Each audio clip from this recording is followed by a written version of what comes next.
In the Western Pacific, the current health workforce cannot meet the expanding and changing population health needs of the region.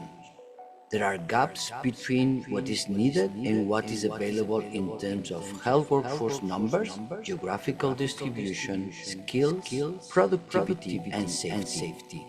The COVID-19 pandemic exposed pre-existing vulnerabilities in health systems, many of which are a result of inadequate investments in the health workforce. We must work to protect those who protect us.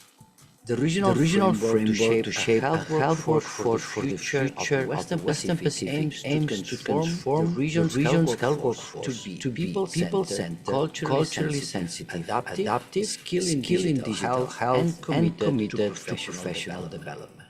It outlines action for aligning health workforce policies to primary healthcare-oriented health systems, increasing funding, improving working conditions, institutionalizing lifelong learning, developing retention strategies, and engaging with the private sector.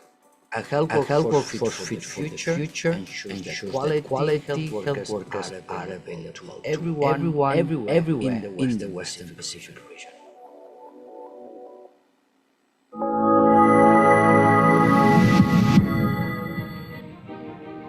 The State of the World Nursing is a global WHO report that highlights key challenges in educating, employing, and retaining nurses, particularly in low and middle-income countries. It provides evidence on the capacity and distribution of nursing workforce. The report countries strengthen health workforce policies, improve professional standards, and ensure higher quality clinical tests. With a focus on education, job service delivery, and leadership, show WM's government building competent and well-distributed nurses for the future. How is Indonesia profitable WM 2005? In Indonesia, the nursing workforce is one of the largest in the region, with more than 574,000 nurses across the country. This equals about 20 nurses for every 10,000 people. Nurses represent half of all health workers nationally, and the majority are qualified professional nurses.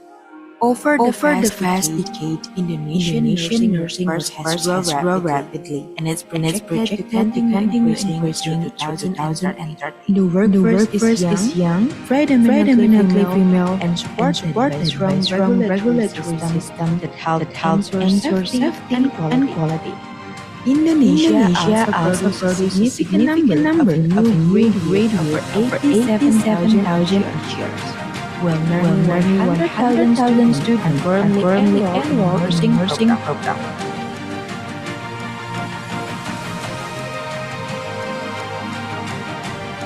Most nurses work in public health facility, and mobility remains low, indicating that Indonesia is largely self-sufficient. To address this challenge, the Poltekkes WHO Collaborating Center lead the Nursing Clinical Instructor or NCI program. By improving the quality and consistency of clinical training, the NCI program stronger, more competent graduate, and contribute directly to building resilient nursing workers. Not only for Indonesia, but wider use of the Western Pacific region as a model for improving clinical training quality.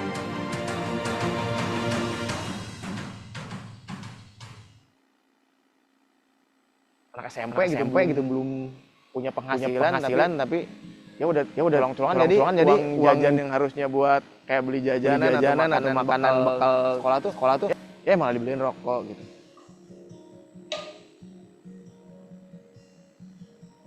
Orang tua dan lain-lain buat lu mau berhenti lah ngerokok gitu, apa sih untungnya gitu. Ada orang istilah bilang mending lu beliin batu bata ntar jadi rumah katanya kalau beliin kayak gitu.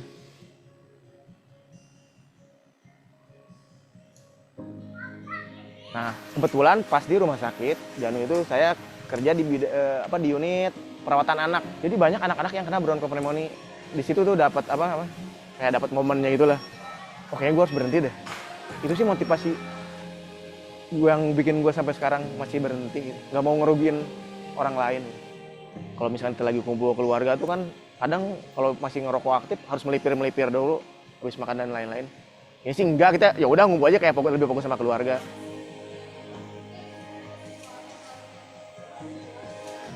Percaya deh, itu rokok bukan cara buat lo lari dari satu masalah gitu. Banyak hal-hal lain yang bisa dilakuin, olahraga mungkin, atau kayak cuma sekedar ngobrol sama orang-orang lain gitu. Jadi benar-benar pikirin lagi dah, atau nggak jangan lah ya, nggak usah dipikirin lah, nggak usah, benar-benar nggak usah ngerokok. Selamat Hari Tanpa Tembakau Sedunia.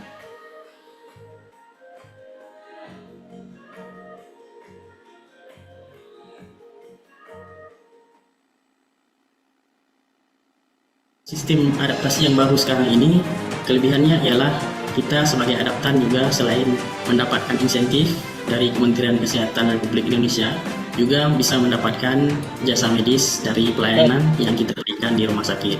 Dan kita tidak perlu membayar PP ataupun tuition fee. Keuntungan saya untuk mengikuti program adaptasi adalah dengan mengikuti program ini saya bisa beradaptasi lebih cepat dan juga saya bisa mendapatkan SCP dan STR di Indonesia untuk bisa praktek di sini sebagai spesialis penyakit dalam. Kenapa saya ingin kembali ke Indonesia? Karena saya melihat di Indonesia ini sistem kesehatan kita itu masih banyak yang harus dikembangkan lagi. Karena itu saya ingin saya bisa menjadi salah satu kontribusi bagi masyarakat Indonesia untuk meningkatkan derajat kesehatan kita di sini. Karena khususnya untuk adaptasi, saya berharap agar apa yang dilakukan sama Kemenkes saat ini senantiasa bisa terus dilanjutkan. Dan pesan saya untuk sejawat penyakit dalam dan luar negeri, mari balik ke Indonesia, kita sama-sama bukan Indonesia, karena sekarang juga untuk adaptasi lebih dipermudah. Jadi mari kita sama-sama bangun Indonesia kita bersama.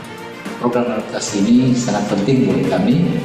Dengan ini kami bisa melihat akan sistem kesehatan yang ada di Indonesia. Banyak pengalaman yang saya dapatkan selama adaptasi, terutama dalam berinteraksi dengan pasien.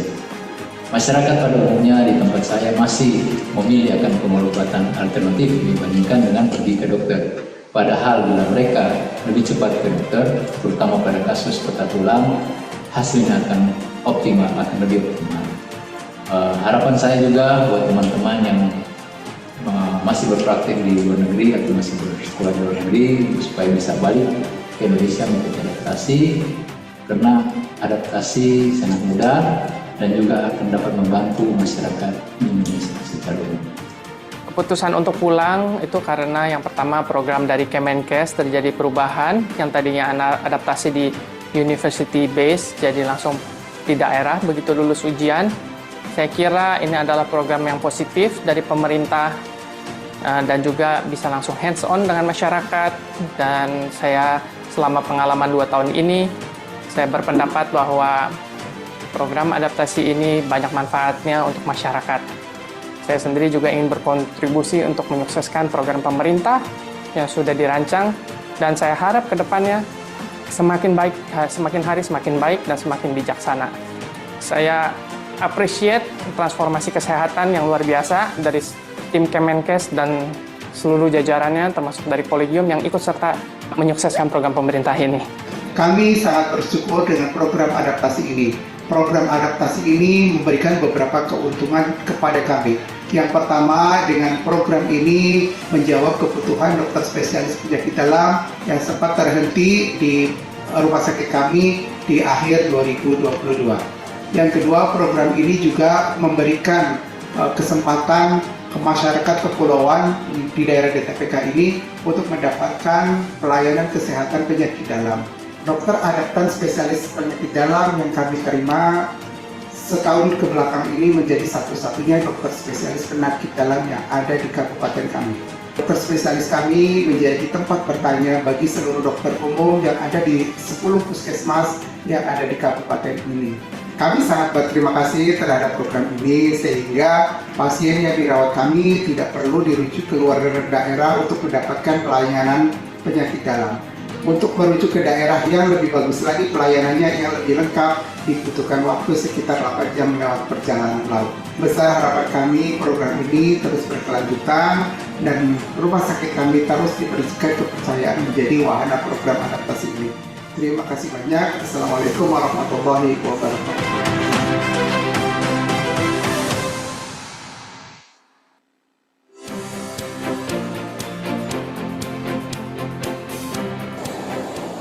Nggak bisa ngomong. Tentunya tantangan bagi kami tenaga kesehatan yang berada di wilayah-wilayah terpencil dan sangat terpencil ini salah satunya adalah jalan, masih melalui perkebunan dan bahkan di sana masih terdapat hewan-hewan yang buas seperti beruang dan babi hutan. Itu yang kebanyakan terjadi. Bahkan bisa kita untuk mencapai tempat kerja itu 4 jam atau berhari-hari, tergantung cuaca dan kondisi yang ada. Apabila mungkin hari hujan, nanti tim atau saya itu pernah menginap di lapangan atau di jalan atau di pondok-pondok warga yang ada di pinggir jalan.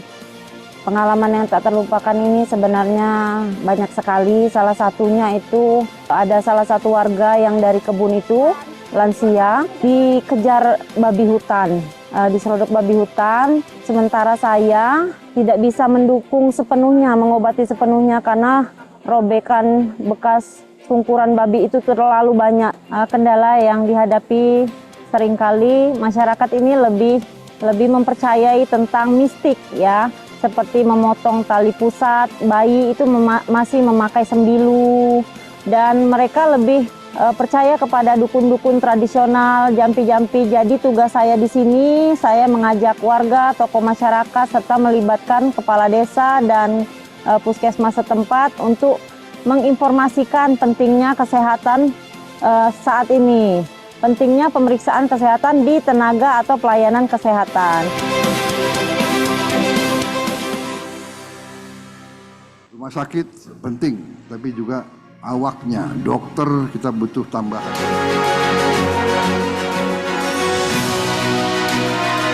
Rumah sakit penting, tapi juga awaknya, dokter kita butuh tambahan sangat banyak.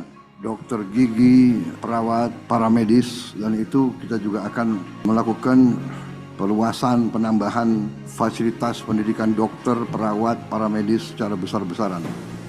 Direktorat Jenderal Sumber Daya Manusia Kesehatan terus memperkuat perannya dalam mendukung transformasi sistem kesehatan nasional melalui pemenuhan, pemerataan, dan peningkatan kualitas SDM kesehatan di seluruh wilayah Indonesia.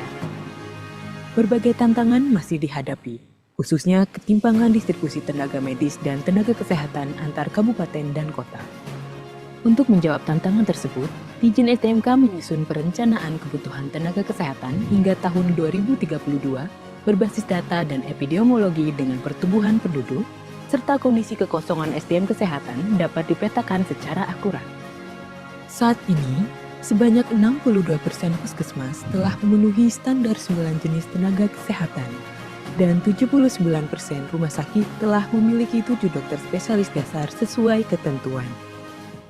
Upaya pemenuhan diperkuat melalui kebijakan pendidikan yang afirmatif hingga tahun 2025. Lebih dari 11.000 dokter, dokter gigi, dan dokter spesialis telah memperoleh dukungan pembiayaan pendidikan dan didayagunakan terutama di daerah prioritas. Pendidikan dokter spesialis berbasis rumah sakit atau PPDS RSPPU terus dikembangkan untuk memperkuat layanan di wilayah tertinggal, perbatasan, dan kepulauan. Di sisi lain, 38 Poltekkes Kemenkes secara konsisten menghasilkan lebih dari 42.000 lulusan tenaga kesehatan setiap tahunnya. Pemenuhan SDM kesehatan juga diperkuat melalui strategi pendayagunaan yang terintegrasi. Melalui penugasan khusus, Kementerian Kesehatan mampu mengisi kekosongan tenaga kesehatan hingga 35%. Dalam rangka pemantapan, pemahiran dan pemandirian lulusan dokter dan dokter gigi, dilaksanakan program intensif bagi lebih dari 13.000 dokter dan lebih dari 1.000 dokter gigi. Bagi lulusan luar negeri yang akan kembali dan mengabdi di Indonesia, telah dipermudah prosesnya melalui program adaptasi selama 1 tahun di fasilitas pelayanan kesehatan. Saat ini, sebanyak sedang menjalani program adaptasi di fasilitas pelayanan kesehatan. Kini, pengurusan SIP dilakukan secara online melalui integrasi Satu Sehat SDMK dengan sistem perizinan kabupaten atau kota. Proses lebih mudah, cepat, dan tanpa rekomendasi apapun. Integrasi Satu Sehat SDMK ini telah dimanfaatkan oleh 210 kabupaten kota melalui Mal Pelayanan Publik Digital Nasional. Selain itu, sebanyak 45.032 perizinan telah diterbitkan Menteri Kesehatan untuk mendukung distribusi tenaga medis dan tenaga kesehatan pada program prioritas nasional. Peningkatan mutu SDM kesehatan diperkuat melalui pelatihan dan fellowship. Sebanyak 547 lembaga pelatihan telah terakreditasi, tersebar di 146 kabupaten kota dan 34 provinsi. Sampai dengan Juni 2026, sebanyak 1.321 dokter spesialis menerima beasiswa fellowship. 648 beasiswa bersumber dari Kemenkes dan 673 bersumber dari LPDP. 189 dokter spesialis penerima beasiswa LPDP telah diberangkatkan fellowship ke berbagai negara seperti Republik Rakyat Tiongkok, Korea Selatan, dan Jepang. Untuk menjamin kesejahteraan tenaga medis dan tenaga kesehatan, telah ditetapkan Peraturan Presiden Nomor 81 Tahun 2025 tentang tunjangan khusus bagi dokter spesialis, dokter subspesialis, dokter gigi spesialis, dan dokter gigi subspesialis yang bertugas di DTPK. Pemerintah telah menyalurkan tunjangan khusus kepada 1.387 dokter dan dokter gigi spesialis serta subspesialis yang bertugas di 138 RSUD pada 124 kabupaten kota, termasuk pada wilayah DTPK. Selain itu, dengan kolaborasi seluruh pemangku kepentingan, Dijen SDMK berkomitmen memastikan ketersediaan SDM kesehatan yang kompeten, merata dan berkeadilan demi layanan kesehatan yang berkualitas bagi seluruh rakyat Indonesia. Tahu nggak sih, 38% penyebab kematian di Indonesia akibat penyakit stroke dan jantung loh. Dalam periode 2025, tercatat kematian akibat stroke sebanyak 300.000 orang per tahun dan kematian akibat jantung sebanyak 250.000 orang per tahun. Angka ini menunjukkan bahwa penanganan akibat penyakit stroke dan jantung masih jadi PR besar. Bukan cuma soal jumlah pasien, tapi juga soal kebutuhan dokter dengan kompetensi subspesialis yang jumlahnya saat ini masih belum merata di seluruh Indonesia. Nah, disinilah program fellowship ambil peran. Hingga tahun 2025, penyelenggaraan fellowship di luar negeri telah berlangsung di 3 negara dengan sentra penyelenggaraannya di sini. Fellowship ini clinical hands-on, langsung tangani pasien, bukan sekedar observasi atau riset loh. Ilmunya internasional, tapi dampaknya tetap buat Indonesia. Fellowship bukan cuma soal belajar, tapi soal masa depan layanan kesehatan di Indonesia. Ayo, tingkatkan skill kamu di fellowship bersama Kemenkes.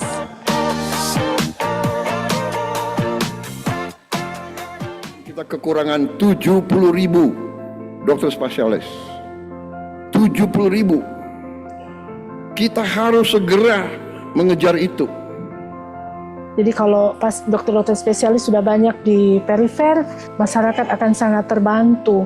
Tidak usah mereka harus berpikir uang, harus dikirim ke sana, apalagi ini kan daerah kepulauan. Daerah terpencil, perbatasan, dan kepulauan juga berhak akan kesehatan. Bukankah itu hak mendasar bagi setiap warga negara? Namun, kenyataannya, layanan kesehatan untuk mereka masih jauh dari kata merata. Sejak program hasil terbaik cepat, peningkatan kualitas 66 rumah sakit tipe D menjadi tipe C di DTPK berlangsung, infrastruktur dan alat kesehatan kini lebih siap. Tantangan berikutnya adalah kebutuhan akan sumber daya manusia kesehatan berkualitas. Tanpa kehadiran sosok dokter spesialis, alat canggih pun tak ada gunanya.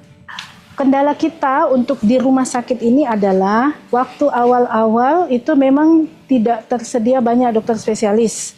Kita belum mempunyai dokter spesialis saraf dan dokter jantung. Kesempatan mereka untuk mengambil spesialis itu agak susah.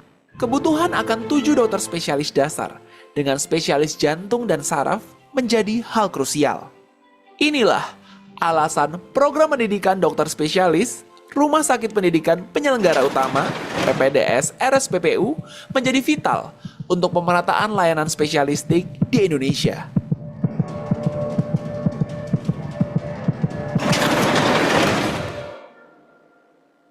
Dibandingkan dengan kasus di bagian saraf yang cukup banyak, misalnya seperti stroke, meningitis, epilepsi, namun kami tidak mempunyai dokter spesialis saraf sama sekali, sehingga inilah yang menjadi motivasi saya untuk menjawab kebutuhan yang ada di daerah kami, yaitu adanya spesialis neuro untuk menjawab kebutuhan masyarakat di sini. Kita datang ke kota dengan settingan kasus yang lebih beragam, kemudian juga pace kerja yang lebih cepat, alat-alat juga lebih advance gitu ya. Kita yang dari daerah mungkin banyak hal yang baru ya, banyak hal yang kita tidak familiar dengan metode kerjanya, cara kerjanya, fasilitas kerjanya gitu. Jadi awal-awal tentu ya semacam dalam tanda kutip ada tekanan untuk kita bisa catch up dengan semua hal baru yang ada di sini gitu. Tapi ya bersyukurnya sih karena memang teman-teman peserta didik juga kita sama-sama suportif gitu ya, saling mendukung ya, kita sudah sampai di titik ini. Kemudian juga dari para staff juga, dari para pengajar juga, saya bersyukurnya mereka juga cukup mengayomi, memberikan kami kesempatan untuk bisa belajar dan terbuka untuk kami bisa approach ketika ada kesulitan. Ya sejauh ini saya merasakan sangat terbantu dan sangat bersyukur sih bisa sampai di titik ini. Saya sangat bersyukur dengan adanya program pendidikan RSPPU ini, negara membantu untuk menyetarakan dokter-dokter spesialis yang ada di bagian daerah-daerah perifer. Demi mengutamakan putra-putri daerah dengan pendidikan gratis berakreditasi internasional oleh HLMA dan siap mengembalikan mereka sebagai dokter spesialis ke daerah asalnya. PPDS RSPPU dari Kementerian Kesehatan siap mencetak dokter spesialis berkualitas. Apakah kalian, sejawatku, sudah siap menjadi seperti kami, bagian dari solusi?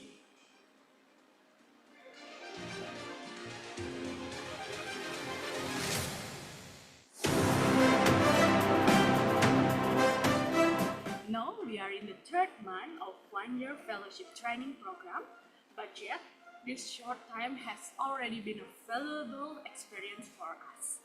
It's just the beginning. We are ready and excited to grow, to learn from our mentors, and to collaborate with peers who have the same passion in this field. We hope from this opportunity we can achieve the knowledge, skill, and experience to help our future patients. Thank you for the opportunity. Pengalaman saya selama fellowship di sini sangat baik, mulai dari kami pertama kali diterima dengan baik oleh semua direksi, dokter-dokter dan teman-teman fellowship dari Wuhan Asia Heart Hospital. Sambutan hangat dan sangat ramah dari semuanya. Selama di Wuhan Asia Heart Hospital, kami diberikan kesempatan untuk hands-on. Dengan seminggu di awal kami beradaptasi mulai dari perkenalan rumah sakit, cath lab, sistem di cath lab, dan pembagian tugas-tugas kami sebagai fellowship. Ketika hands-on, kami diajarkan dengan sangat baik oleh guru-guru, konsultan, dan mentor secara step by step tindakan, dengan tujuan akhir kami bisa melakukan tindakan sebagai intervensionis dan elektrofisiologis secara mandiri setelah kembali ke daerah masing-masing. Harapan saya, program fellowship di Wuhan Asia Heart Hospital dapat berjalan dengan baik dan dapat terus berlanjut. Terima kasih. Wassalamualaikum warahmatullahi wabarakatuh.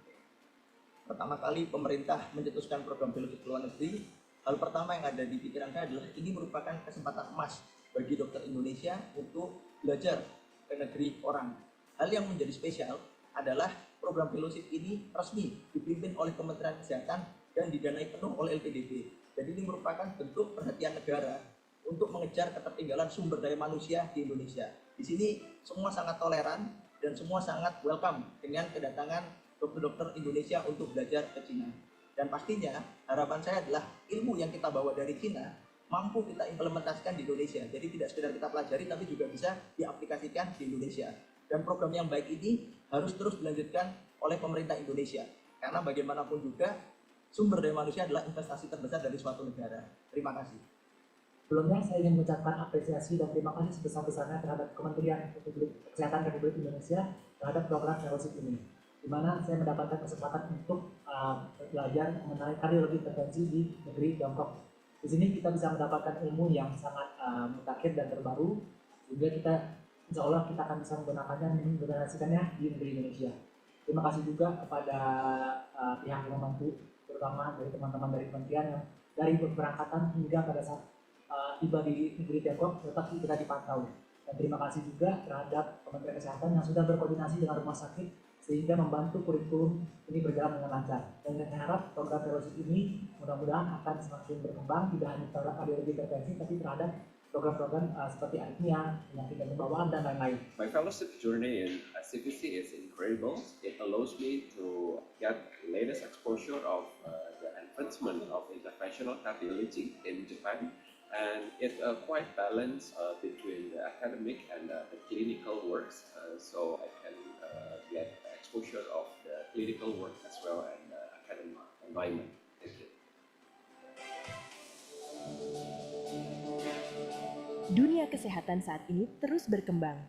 Perempuan Indonesia kini hadir sebagai tenaga kesehatan yang adaptif, profesional, dan siap menghadapi tantangan masa depan. Dengan dukungan teknologi kesehatan yang semakin modern, mereka memberikan pelayanan terbaik bagi masyarakat. Tak hanya di dalam negeri, tenaga kesehatan perempuan Indonesia juga mulai menunjukkan kiprahnya di tingkat internasional. Mendukung lahirnya lebih banyak tenaga kesehatan perempuan yang unggul, Beasiswa Sehat hadir membuka kesempatan bagi perempuan Indonesia menempuh pendidikan tenaga kesehatan untuk berkembang dan siap membawa perubahan bagi kesehatan di Indonesia. Beasiswa Sehat merupakan program bantuan pendanaan pendidikan hasil kerjasama Kementerian Kesehatan dengan Yayasan Co. Kalbe. YKK adalah organisasi filantropi yang didirikan oleh keluarga Koh pada tahun 2007 dengan keyakinan bahwa pendidikan memiliki kekuatan transformatif bagi perempuan. Sejak tahun 2011, YKK berkomitmen mendukung perempuan Indonesia melalui program beasiswa dan pengembangan kapasitas agar menjadi pribadi yang mandiri, unggul, dan mampu membawa perubahan. Poltekkes Kemenkes dipilih sebagai mitra penyelenggara pendidikan karena telah terbukti melahirkan tenaga kesehatan yang unggul, kompeten, dan diakui secara nasional maupun internasional. Dengan jaringan pendidikan yang tersebar di seluruh wilayah Indonesia, Poltekkes Kemenkes juga memiliki peran strategis dalam mendukung pemerataan dan pemenuhan tenaga kesehatan di seluruh Indonesia. Melalui Beasiswa Sehat, para awardi tidak hanya mendapatkan dukungan pendidikan, tetapi juga kesempatan untuk mengikuti pelatihan pengembangan kapasitas yang mendukung pengembangan diri dan kompetensi mereka sebagai tenaga kesehatan perempuan. Awardee diharapkan memiliki kemampuan komunikasi yang lebih baik, rasa percaya diri dalam menyampaikan ide, kemampuan bekerja.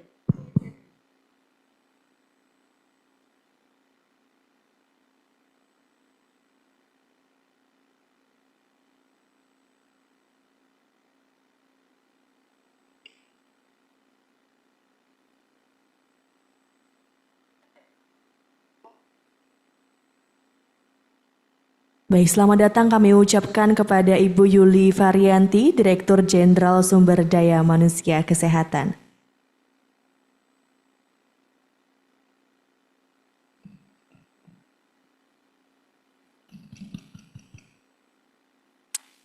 Cek.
Assalamualaikum warahmatullahi wabarakatuh.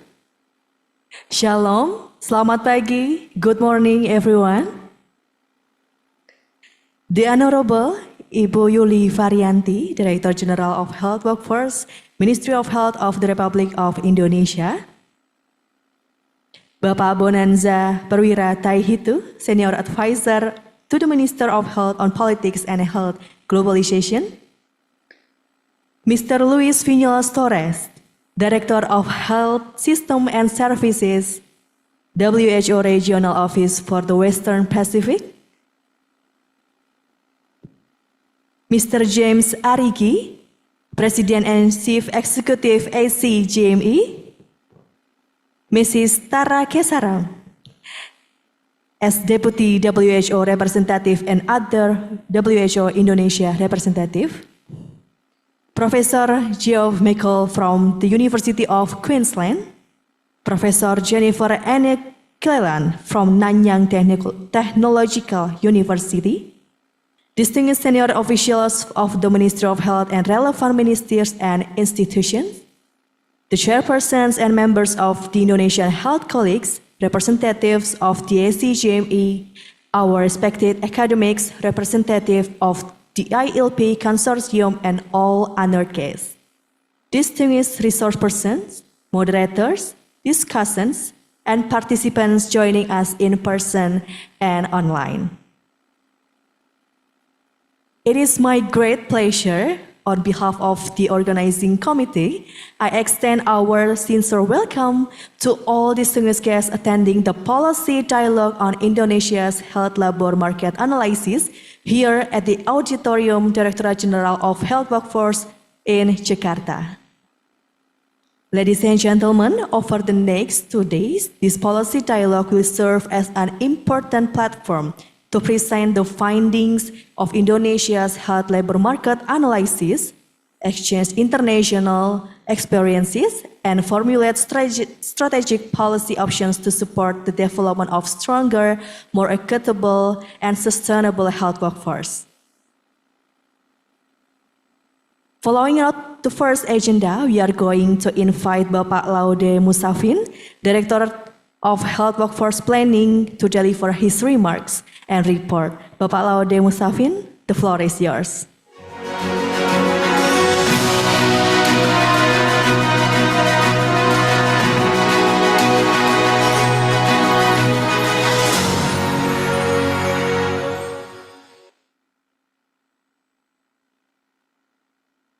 Assalamualaikum warahmatullahi wabarakatuh.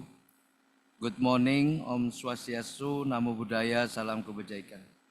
Distinguished ladies and gentlemen, it is my pleasure to welcome you to the Policy Dialogue on Indonesian Health Labor Market Analysis.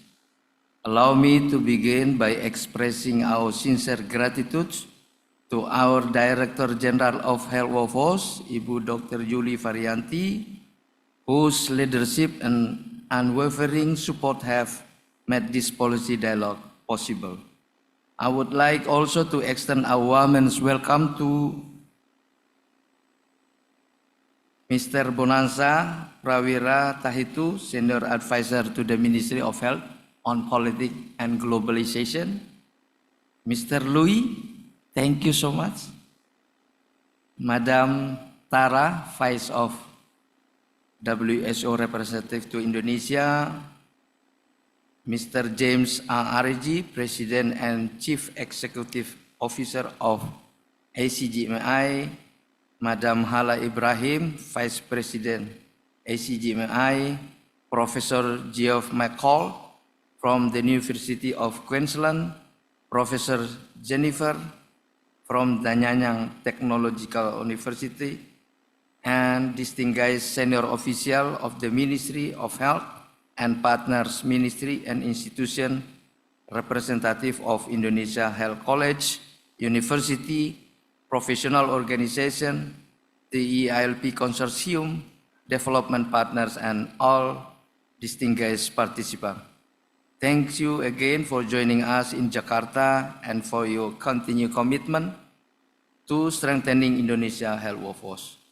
Ladies and gentlemen, This policy dialogue marked an important milestone in the health labor market analysis processes that has been undertaken collaboratively by the Ministry of Health of Indonesia and World Health Organization.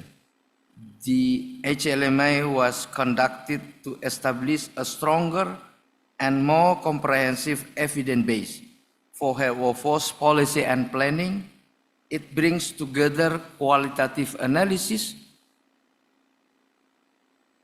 qualitative consultation, and technical validation involving a broad range of stakeholders within Indonesia. Today's meeting represents the next stage of that journey.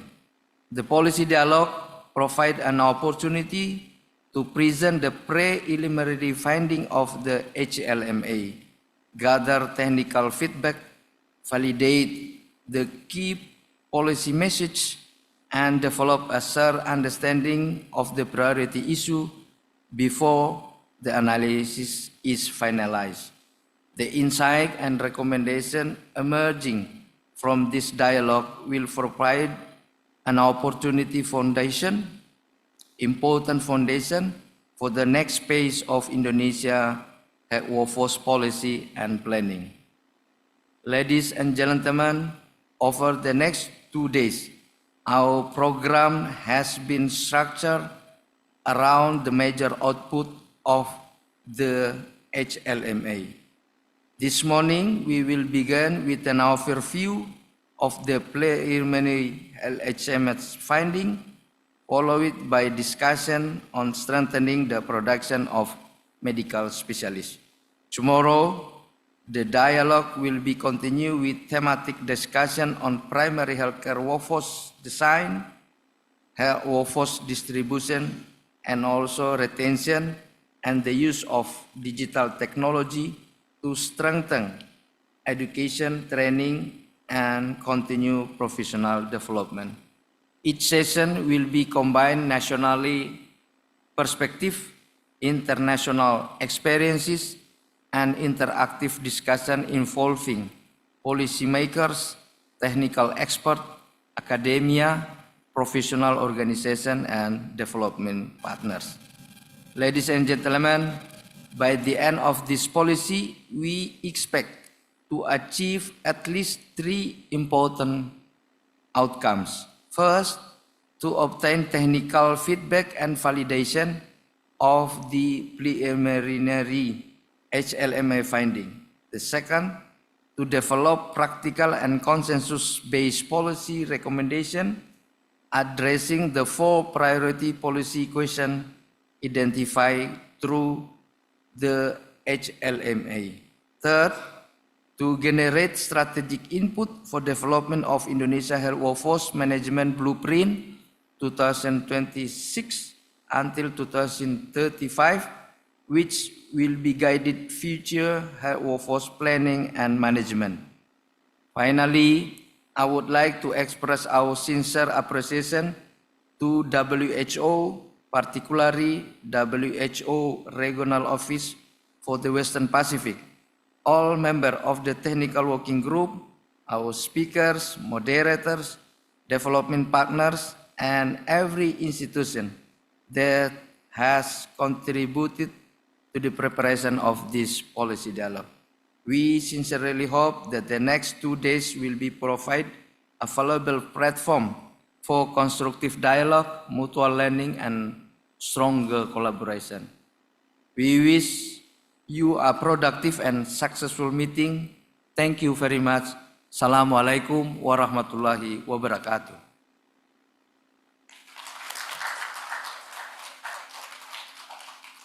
Terima kasih banyak Bapak Laude Musafin for your remarks. And before we continue to the next agenda, I would like to welcome Ibu Arianti Anaya, the head of Indonesian Health Council. Selamat datang Ibu.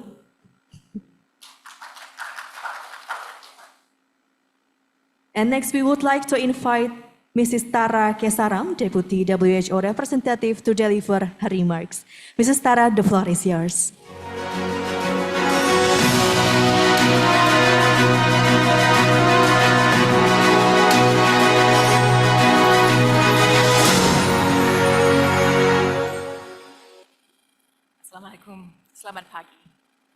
Honorable Director General, Health Workforce, Dr. Yuli Farianti, Expert Staff for Policy and Globalization, Bapak Bona, Head of Indonesia Council, Ibu Ade, distinguished representatives from the Ministry of Health, Pak Laude, Ibu Ana, representatives from Bappenas and other government institutions and professional bodies, colleagues from WHO Regional Office for the Western Pacific, esteemed national and international experts and academics, ladies and gentlemen, it is my pleasure to join you today at the opening of this important policy dialogue on Indonesia's health labor market analysis. On behalf of the World Health Organization, I would like to express our sincere appreciation to the Ministry of Health, particularly the Director General of Health Workforce and the Directorate of Health Workforce Planning, for their leadership, their vision, their strong partnership throughout this process. WHO is honored to support the government of Indonesia in this important initiative. Achieving universal health coverage depends fundamentally on having a health workforce that is available, skilled, motivated, equitably distributed, and responsive to people's needs. While Indonesia has made remarkable progress in expanding its health workforce and strengthening training capacity, significant challenges remain. And these include shortages in some cadres, geographic inequities in distribution, retention challenges, skill mix imbalances, and the need to better align education and workforce planning with evolving health system demands and service delivery models. The health labor market analysis provides a powerful framework for examining these issues in a comprehensive and systematic way. But importantly, this analysis is not simply another workforce study. It brings together evidence across the entire health labor market, from education and production to recruitment, deployment, retention, private sector partnerships, and migration, so that policy decisions can be informed by a deeper understanding of the many, many factors that shape workforce outcomes. Over the next 2 days, we have this valuable opportunity to review the findings of the analysis, discuss their implications, and collectively identify practical policy options that can strengthen health workforce in Indonesia for the years ahead. This dialogue is expected to contribute not only to immediate policy actions, but also to the development of Indonesia's health workforce blueprint 2026 to 2035, which will guide strategic investments and reforms over the next decade. This dialogue also brings together a rich combination of national leadership across sectors, technical expertise, and international experience. We are pleased to welcome colleagues from WHO's Regional Office for the Western Pacific, led by Luis Vinales-Torres, Director of Health Systems and Services, as well as our internationally recognized experts, including Professor Jeff McCall and Professor Jennifer Ann Cleland. Their expertise on specialist workforce development, medical education, digital learning methods, and health workforce policy will help enrich discussions and provide useful global perspectives that can inform Indonesia's own solutions. I am particularly pleased that this dialogue will also explore the opportunities offered by digital technologies and artificial intelligence to strengthen health workforce education as training. And as countries navigate growing workforce pressures and changing population needs, digital innovation will become increasingly important in ensuring that health systems remain resilient, responsive, and future-ready. Ladies and gentlemen, the success of this process will not be measured solely by the quality of the analysis, but by how effectively the evidence is translated into policy and action. I hope that the discussions over these 2 days will generate practical, evidence-informed recommendations that help Indonesia build a stronger, more equitable, and sustainable health workforce for the future. WHO remains committed to supporting the government of Indonesia and all partners in this important journey. I wish you a very productive and successful dialogue. Terima kasih.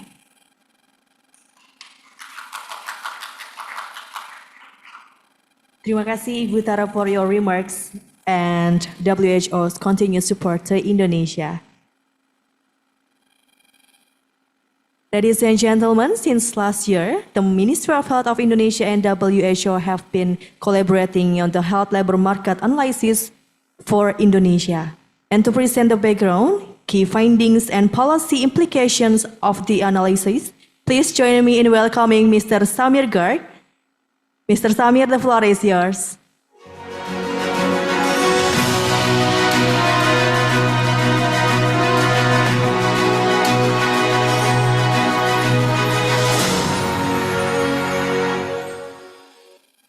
Selamat pagi.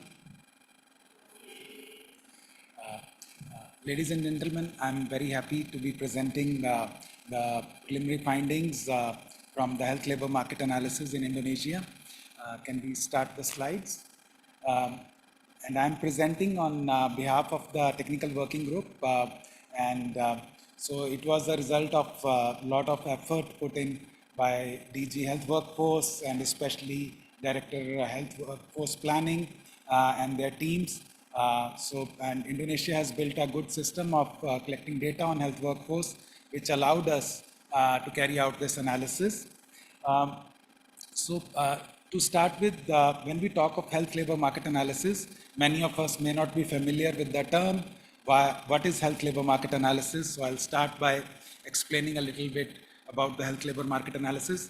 It is about three things. It is about need of health workers, how many health workers we need to provide the services to meet the population health needs of the country. So it starts from the need, and then there is demand, which is less understood. Demand for health workforce is the numbers that someone is willing to recruit, someone is willing to hire and pay, which is different from the need. And then the third part is the supply. That is from the workers' side, how many health workers are available and willing to join your workforce at the terms that you are offering and where you are offering those positions. So it is about health labor market's job is to match these three, the need, demand, and supply, and then see where the critical bottlenecks are, which are the parts that we need to improve or to strengthen so that there is a balance between these three. And it is about, and these things are not static, needs keep growing. So as the populations age, as the societies move forward, our needs keep growing. We want more and more kinds of healthcare, both on the prevention side, also on the curative side, all aspects of healthcare, the needs keep growing. Demand and supply are also not static. They also change depending upon finances, depending upon policies, regulations. So governments have the policy levers to influence the demand as well as supply, and need is depends upon the population, your epidemiology, your demography. Next, please. So the job of HLMA is to find out the imbalances between these three and to suggest policy levers which the governments can use to address the imbalances. So I will start on the findings with the general profile of the health workforce in Indonesia, which I'm sure most of you know. Nurses and midwives form the biggest part of the health workforce in most countries, including Indonesia. And then there are a series of professionals which constitute the health workforce here: doctors, pharmacists, physiotherapists, clinical psychologists. There are 11 or 12 important occupations which are present in Indonesia. So if we look at the age profile of the current workforce in Indonesia, it is still quite a young health workforce, which is good because in many countries now, aging of population is an issue, but aging of health workforce is also an issue. So many countries are dealing with that. A lot of their nurses and doctors are very old. The younger generation is not entering into the health careers. So, but that crisis is not here in Indonesia, so that is a relief. The one kind of health workers where we see the aging issue is the medical specialists. So medical specialists, 15% of them are above the age of 59. So they will retire very soon. So we need to have a pipeline of more entering. So otherwise we can see a decline in the numbers. So aging, so that's why this analysis is important, to look at the age profile of our health. In terms of gender profile, it is a highly feminized health workforce in Indonesia, including doctors. So pharmacists and medical specialists are the only group where the male numbers are higher than the female. Otherwise, it's a very, very highly feminized health workforce.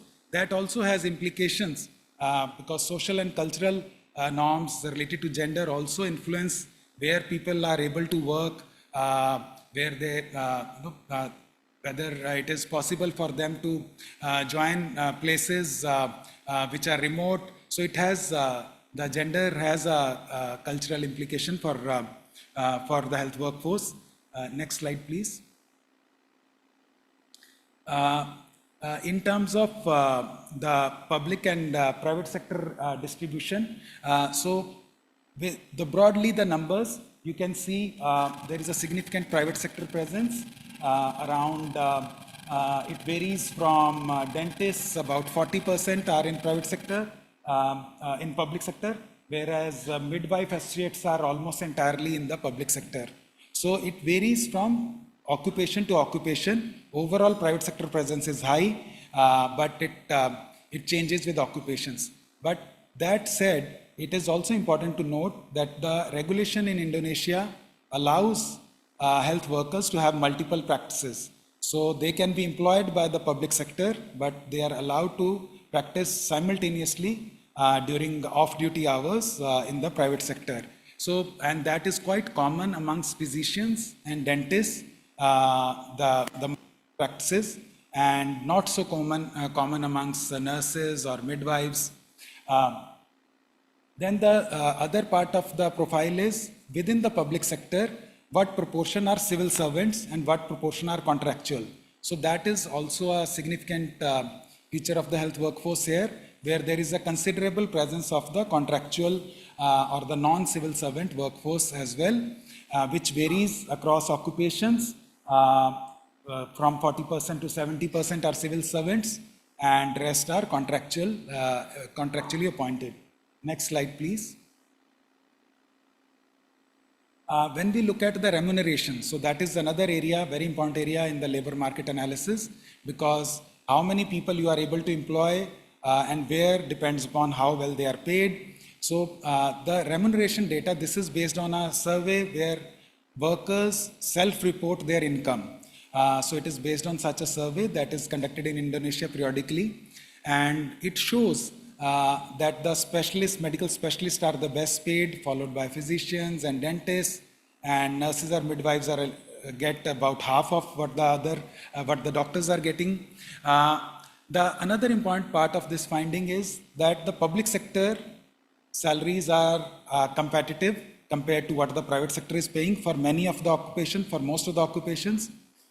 Again, there is a caveat here because of the multiple practices. So especially when we talk of physicians, so it is, we need to interpret it more carefully, this data, because they may be earning from multiple sources and how they report in the survey may vary. So, but overall finding is that if public sector wants to recruit, people are available and willing to, the salaries are attractive enough for them to recruit for most of the professions. Next slide, please. Now coming to the international comparisons. So on the left, you have the comparison with the Asian part of Western Pacific region. And you can see Indonesia has relatively lower density of health workers than many other countries. A good country to compare with is Malaysia. And you can see Malaysia is another UMIC or upper middle income country. And their density is about 1.5 times more of Indonesia of health workers. On the right side, you can see how number of health workers is related with how you perform on UHC service coverage. So there is very strong correlation globally between the number of health workers you have or the density of health workforce and the UHC coverage you achieve. So Indonesia is in the lower middle part of that chart, as you can see.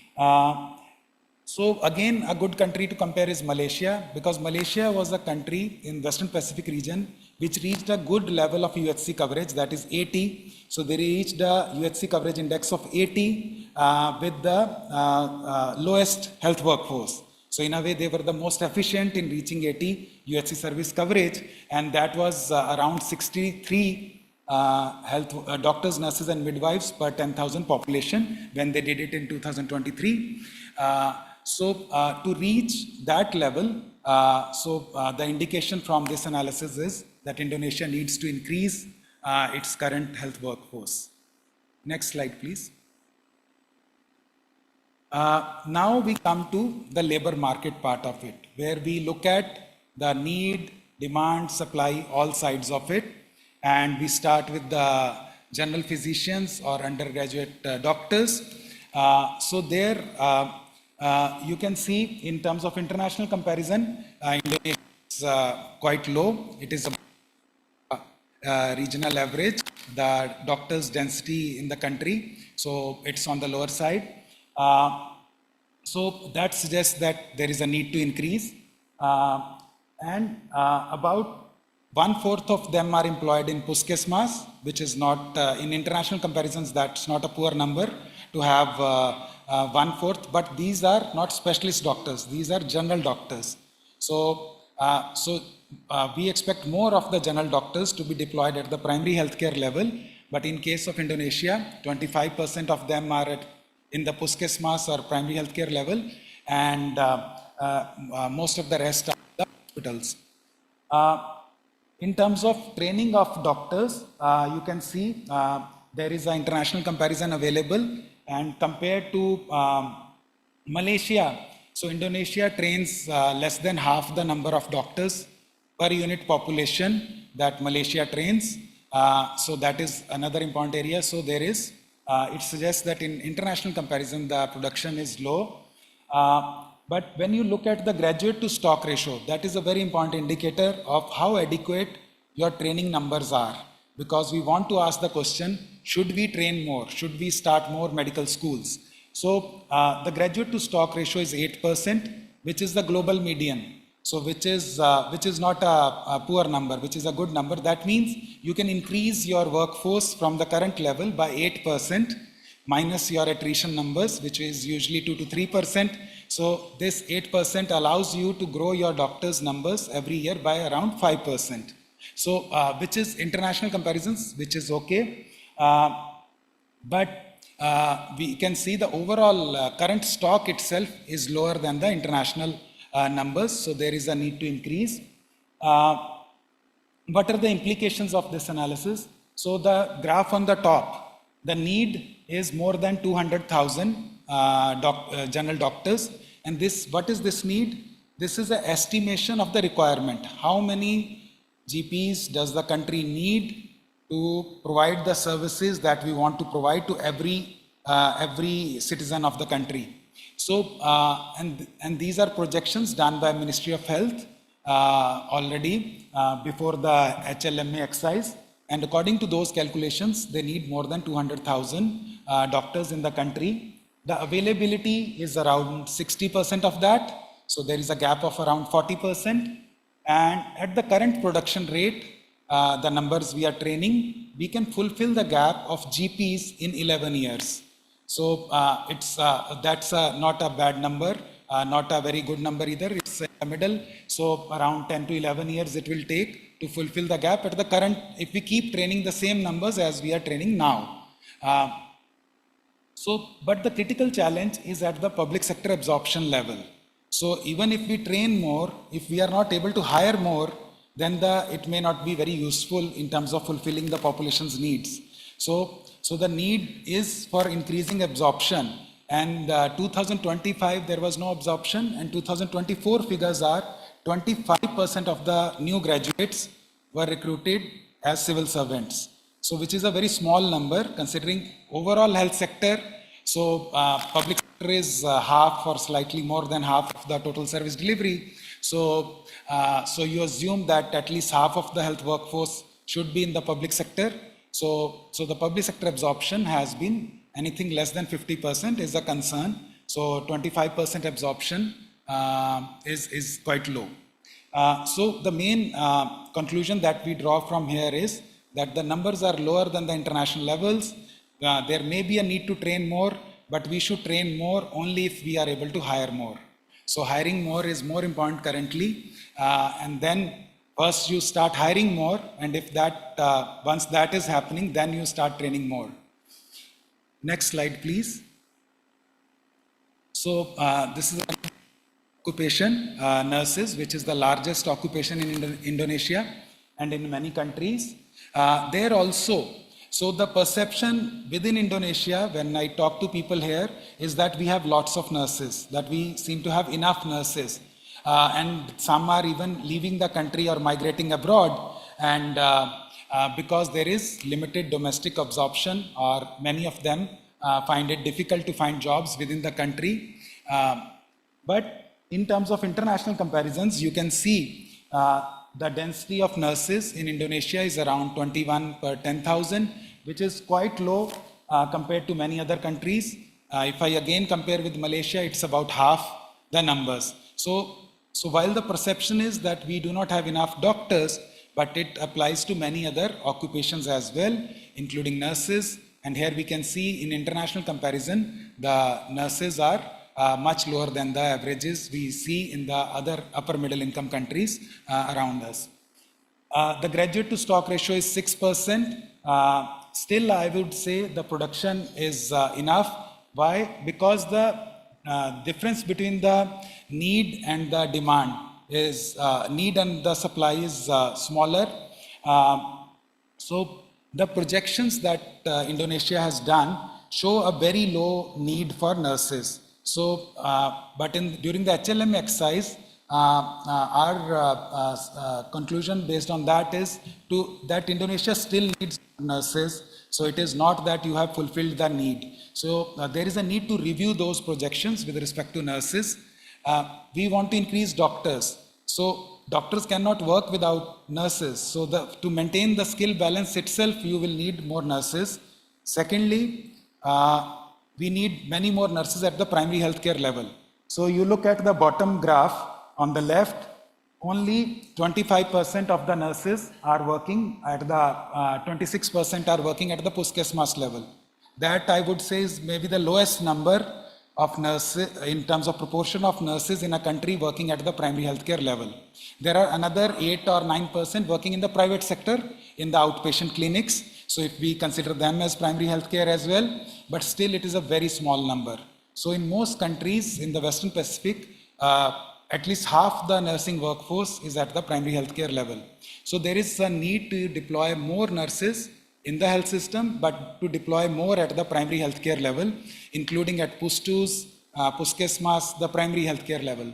So, so nurses, the key finding from this is that the production is okay at the moment, the numbers being trained, so there is no need to increase the training numbers. Again, the issue is at the deployment or absorption level, so more need to be hired. The projections or the requirement calculations need to be revisited, and more need to be deployed at the primary care level in Puskesmas and Pustus. And their role also on the qualitative side, when we analyze their role, so a lot of their role is currently focused on inpatient care, and so is their training. So they need to be more oriented towards primary care if that is a priority for the country. Then their role in NCDs, mental health, those areas need to be strengthened beyond the traditional areas they have been looking at, which is of inpatient care. Next slide, please.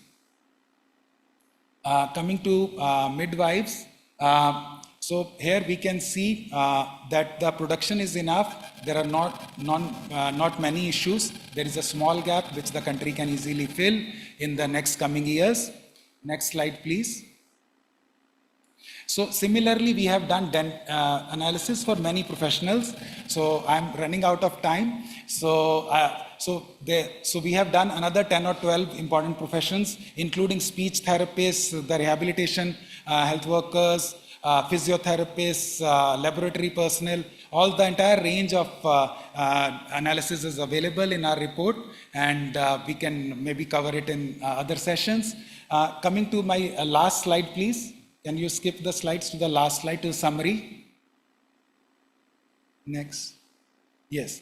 To summarize, we have lower number of health workers than many other countries in the region, especially the upper middle income countries, which are comparable to us. Then we need more if we want to improve on UHC performance, and low public sector absorption is a key challenge in multiple occupations, not just in one or two. And production varies. Somewhere, for example, midwives, we are training enough, nurses, we are training enough, but moderate increase in training of doctors, and the dentists, not enough are being trained.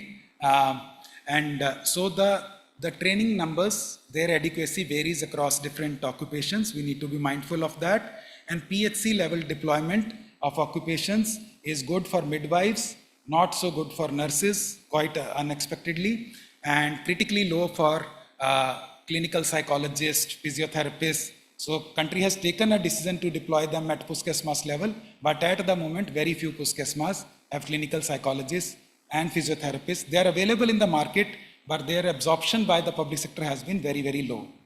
Thank you. I'll stop.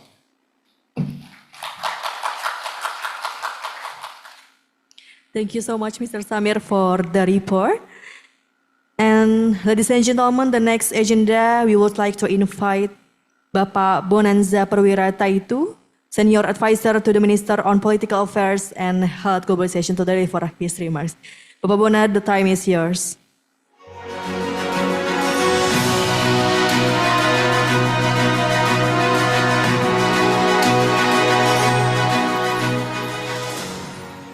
Congratulations, Spain. You beat France 2-0. What a game. Ladies and gentlemen, my name is Bonanza Perwirataitu. I'm the Senior Advisor to the Ministry of Health for Health Politics and Globalizations. For your information, I'm not a medical doctor, nor other health workers. I am Indonesian diplomat, seconded to the Ministry of Health since 2022. I've been trained and stationed since 1999 to various multilateral posts, including Geneva, where I dealt with WHO during COVID-19 period, advancing global collaboration to various initiatives, including the World Health Assembly resolution that makes today's dialogue happen. Resolution on Global Strategy on Human Resources for Health Workforce 2030, and the Working for Health Action Plan 2022-2023 adopted in 2022, where I was in Geneva at that time. So, as a diplomat that experienced sometimes long hour and exhausted negotiations, it is indeed encouraging to see that those resolutions are being used and benefiting member states, including Indonesia, in improving our health labor market. So, ladies and gentlemen, one of the health transformations we aspire to undertake is to ensure that all Indonesians have easy access to healthcare services, high quality and affordable price whenever they are. So I mean all, 280 million Indonesians living in 7,000 islands don't have to come to Java to get healthcare services, particularly on cardio, stroke, cancer, kidney diseases, the biggest killers in Indonesia healthcare system. So equipped with $4 billion loan from World Bank, Asian Infrastructure Investment Bank, Islamic Development Bank, ADB, we revamp our primary care and also hospitals. We buy essential medical devices, including cath lab, CT scan, mammography, to make these services available in all 514 cities, regencies. We also provide advanced devices such as PET scan, linear accelerator, and robotic surgical devices for province-level hospitals. But then, as Pak Samir mentioned earlier,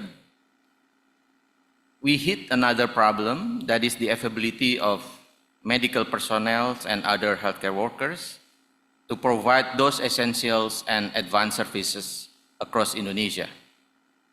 So without any acceleration in specialist doctor production, for example, the gap will be even wider by 2033, up to 65,000. On top of it, almost 60% of our specialist doctors work in these Java Islands. Now, compared to the productions of specialists in developed countries, US, UK, Korea, we need to produce approximately 16,000 to 49,000 specialist doctors per year for its population's amount 280 million. So we look at the case studies from Singapore, India, their specialist training enrollment growth after conducting national reform in specialist educations. So national reform in specialist educations particularly is a must. With the HLMA collaborations, we are expanding hospital-based specialist medical educations to fulfill and create equitable distribution in regions lacking specialist doctors. This hospital-based program operates alongside with the current university-based specialist training program. I do have a colleague from the Ministry of Higher Education and are here today or listening to these conversations. I would like to underline that these hospital-based programs operate alongside the current university-based specialist training programs. Now, to further improve equitable and healthcare services, the President provides special allowance for specialist doctors and specialist dentists in hospitals located in underdeveloped border and island regions. Ladies and gentlemen, as Indonesia strives to accelerate economic growth, the health sector can create high-quality jobs, strengthen human capital, and ensure that every investment in health infrastructure is matched by the skilled professionals needed to deliver quality care. Now, we listened earlier the analysis of need, demand, and supply. I can share with you that the need is there. The free health check program that we conducted last year enrolled 70 million Indonesian population that is checked. And this year, we aim at 130 million Indonesians populations to get the free health check program. They show a various burden of diseases, including the dental health and hygiene. So we mentioned, Pak Samir mentioned earlier about the productions of dentists that we need to increase, of course. Not to mention that we revitalize, that we are going to revitalize 10,000 puskesmas and renovate around 400 regional hospitals. So the need is there, the demand is there, and now we are talking about the supply. We also believe that strengthening the health workforce to achieve the universal health coverage and sustainable development goals by 2030 is not solely the responsibility of the health sector. So it requires strong collaboration among all of us here in the room and also in the Zoom.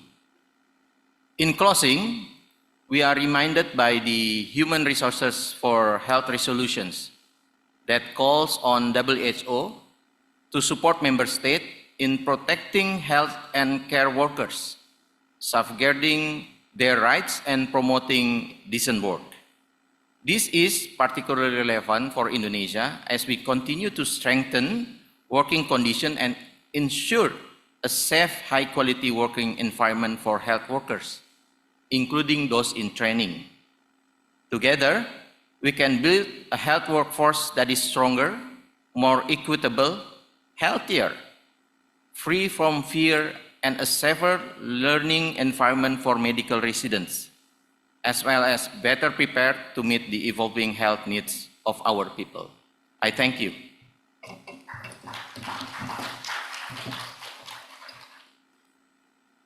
Terima kasih Pak Bona for your valuable insights. And finally, ladies and gentlemen,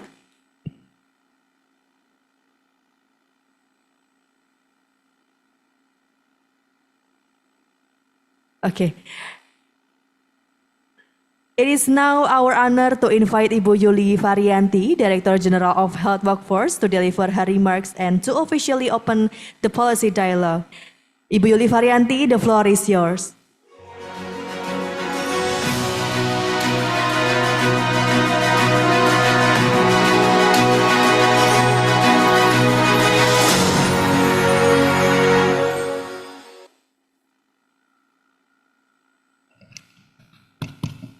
Bismillahirrahmanirrahim. Assalamualaikum warahmatullahi wabarakatuh. Salam sejahtera untuk kita semua. Om Swastiastu, Namo Buddhaya, salam kebajikan. Distinguished Mr. Louis, I always call him is my bestie, because I first time meet Louis when he was in Seattle, 10 years ago with the National Health Account.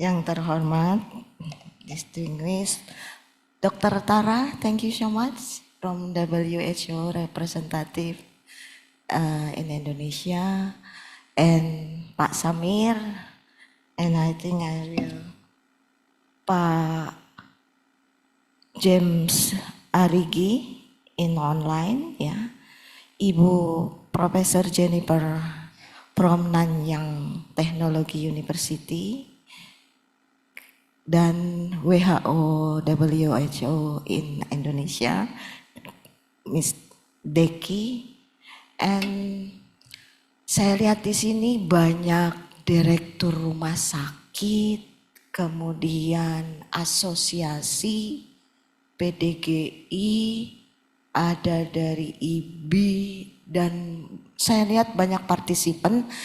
Dan mohon maaf, saya berbahasa Indonesia.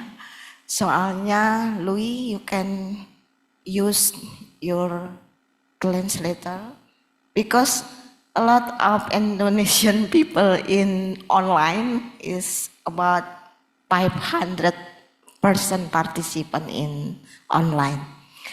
Bapak dan Ibu, sekali lagi, congratulations Pak Samir dan Pak Laude tim. Dan tadi Pak Louis bilang, your team is the best. Thank you untuk Pak Laude dan tim. Tapi ini tidak sekedar data. Tadi Pak Louis udah colek-colek saya. Data ini sangat bagus. Tapi data ini, tadi saya nggak terlalu tercengang, Bu Ketua Konsil. Oh ya tadi Bu Ketua Konsil lupa aku. Ibu Ketua Konsil aku kualat namanya Pak Ade. Makasih ya Ibu. Karena Ibu Ketua Konsil dan SDM tidak bisa berpisah. Karena apa? Sumber daya manusia kesehatan ekuivalen dengan keprofesian, dan di dalam profesi itu diurus oleh Konsil Kesehatan Indonesia. Konsil Kesehatan Indonesia adalah board dari profesional yang ada di Indonesia. Oleh karena itu Bu Ade itu sebenarnya ibunya dari seluruh tenaga kesehatan, tenaga medis di Indonesia. Jadi oleh karena itu saya nggak boleh ngundang Bu Ade, karena ini adalah menyangkut dari bagaimana kita meningkatkan kebutuhan dari tenaga medis, tenaga kesehatan. Kalau tadi Pak Samir bilang, saya nggak terlalu kaget dengan hasilnya. Di sini ada Pak Usman, ada Pak Ade dari IDAI, makasih ya Pak. Ada Pak Ilhami, ada Direktur Rumah Sakit. Kita bisa lihat bahwa yang tadi dilakukan dan hasil sementara, ini baru hasil sementara ya. Hasil sementara bahwa GP kita memang kurang. Ya kan? Jadi Jangan lagi kita bilang maldistribusi. Oke, kita ada masalah dengan maldistribusi. Tapi secara perhitungan memang kita masih kurang. Kita bisa lihat tadi. Tadi Pak Lu bilang, Pak Samir bilang, dalam satu temuannya, kalau kita mau mengisi, kita harus mengisi produksi dokter umum itu 8%. Korek ya Pak Samir kalau salah. 8% itu pun bisa mencapai 11 tahun. Ya, 11 tahun. Tadi lagi dokter gigi itu Pak Usman, Bu Tari.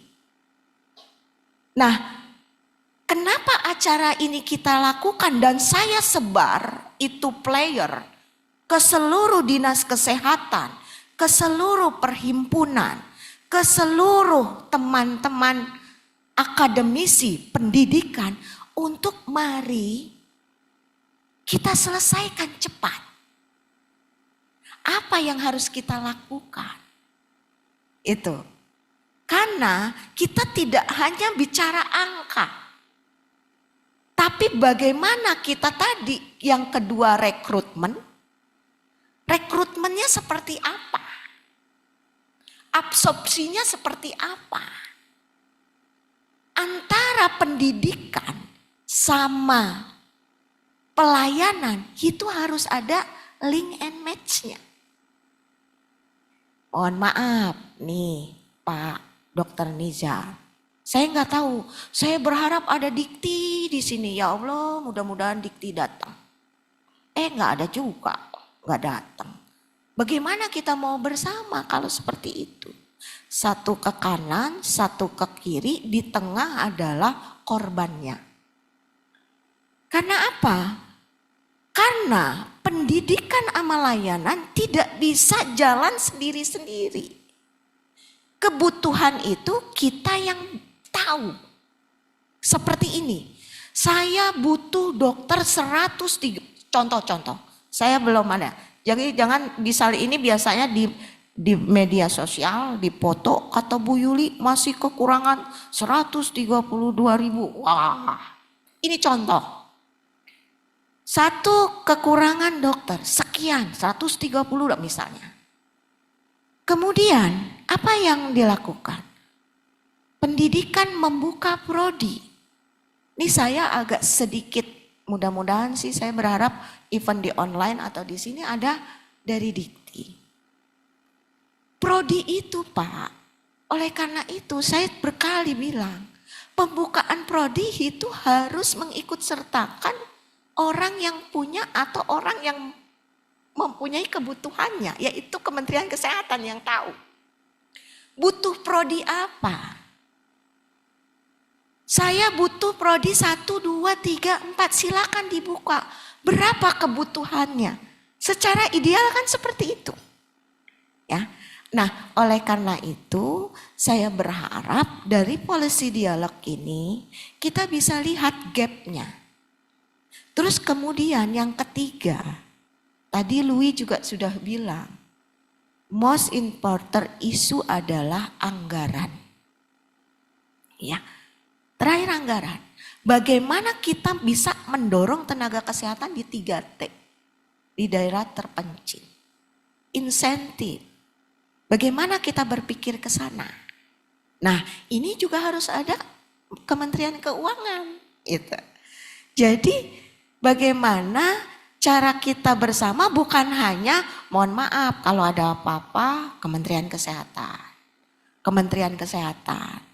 Tapi tidak bicara secara komprehensif. Seperti itu. Nah oleh karena itu hari ini policy dialog terkait dengan, ini tadi ada yang Pak Pandu Riono ada nggak? Pak Pandu nggak ada ya? Ada yang memprotes saya Pak Pandu, tapi beliau benar. Bu Yuli, kenapa health labor market analysis, not health worker market analysis? I asked to Louis, it's nomenclature 10 years ago. I think I agree with it. Artinya sebenarnya bisa sih nanti karena ini adalah global ya Bapak dan Ibu. Jadi istilahnya nanti kita relevansikan dengan ini sebenarnya kita berbicara tentang hard worker. Itu ya. Tanda kutip seperti itu. Jadi ya, sekali lagi terkait dengan labornya itu memang di dalam global kalau kita mau menghitung berapa kebutuhan gap analisis kita harus lihat dulu market analisisnya seperti apa. Itu. Nah, oleh karena itu saya berharap pada policy dialog ini teman-teman ada 3 yang kita bicarakan hari ini. Bagaimana penguatan pengisian gap itu, bagaimana peran pendidikan link and match-nya antara pendidikan dengan pelayanan. Yang ketiga adalah terkait dengan penguatan layanan primer. Gitu. Kenapa di puskesmas kita absorpsinya kurang gitu loh.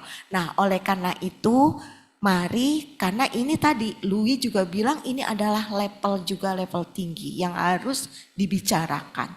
Tidak hanya sebatas di sini dan ini menjadikan rekomendasi ke atas untuk publik kebijakan kita ke depan.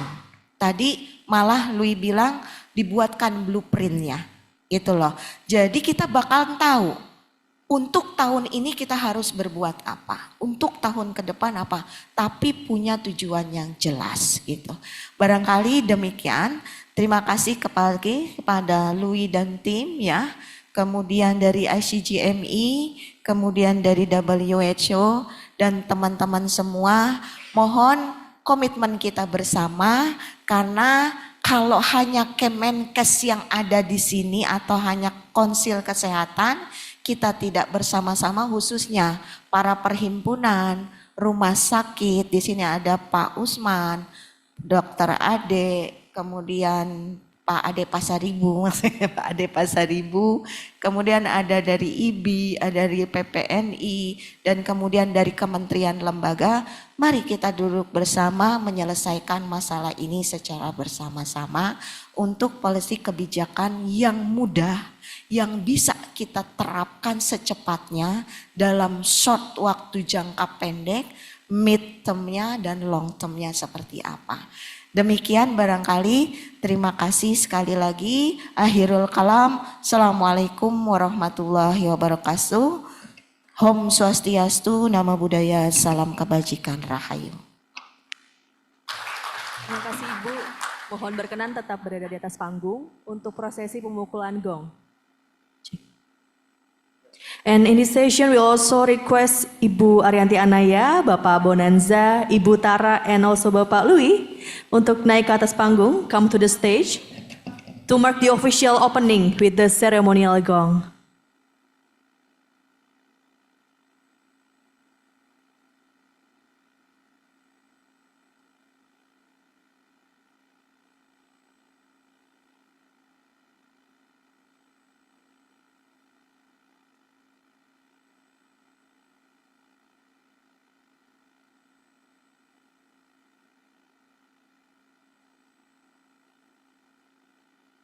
Okay, Ibu Dirjen ready?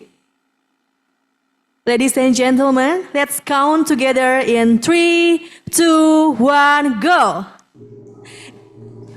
Give a big round of applause!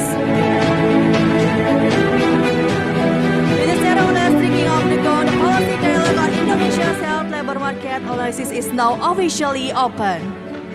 Once again, give a round of applause to all of us. Bapak Ibu, berikan tepuk tangan yang meriah sekali lagi. Baik.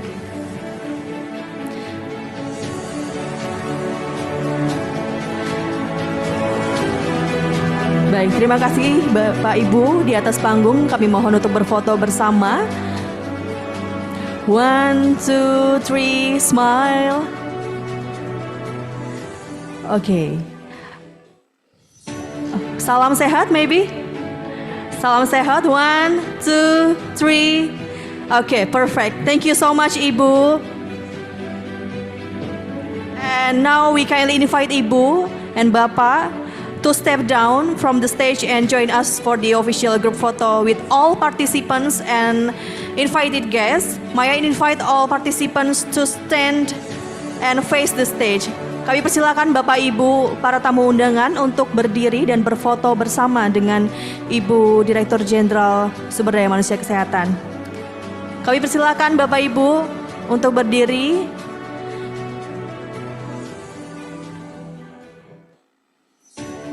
Baik. Fotografer sudah ready? Bapak Ibu silakan lihat ke arah kamera di depan panggung. Berikan senyum yang manis. 1, 2, 3. Oke, once again. 1, 2, 3. Salam sehat Bapak Ibu. Wajib ya, pose wajib. Baik, 1, 2, 3. Oke, dan perfect. Thank you so much. Terima kasih Bapak Ibu. Kami persilakan untuk duduk kembali. You may return to your seats as we prepare to continue with the next session of today's program.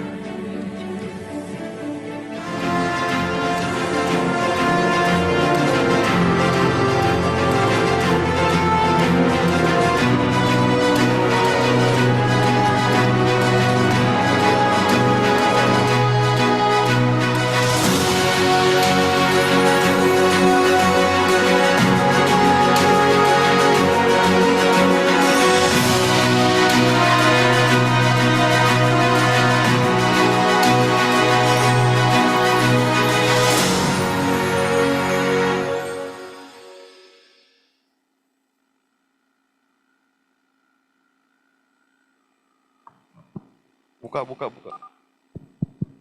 Ciklo 1.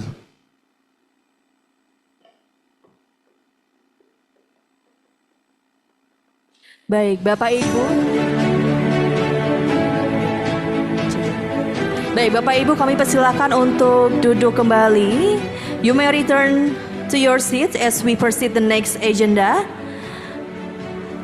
Sekali lagi Bapak Ibu, sambil menikmati hidangan snack kami persilakan untuk duduk kembali karena kita akan melanjutkan ke agenda berikutnya.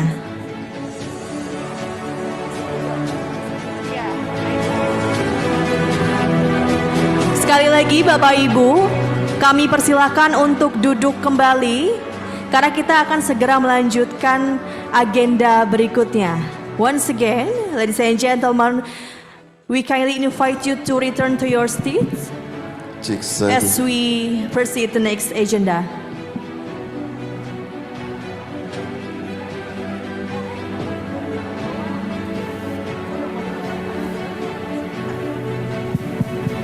Ciklo.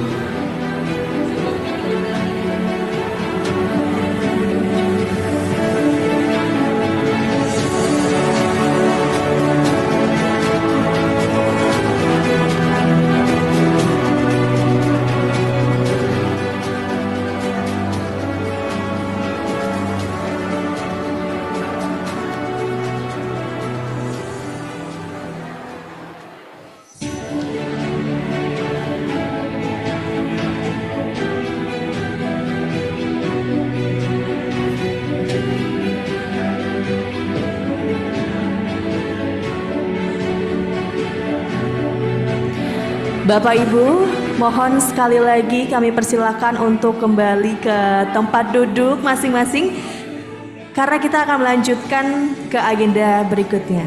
Ladies and gentlemen, once again, we kindly invite you to return to your seats as we proceed the next agenda.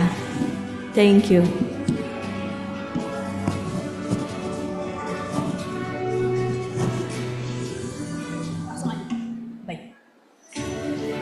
Okay, ladies and gentlemen, we now move into our plenary discussion session on improving specialist production, lessons from global models, moderated by our colleagues from WHO Indonesia.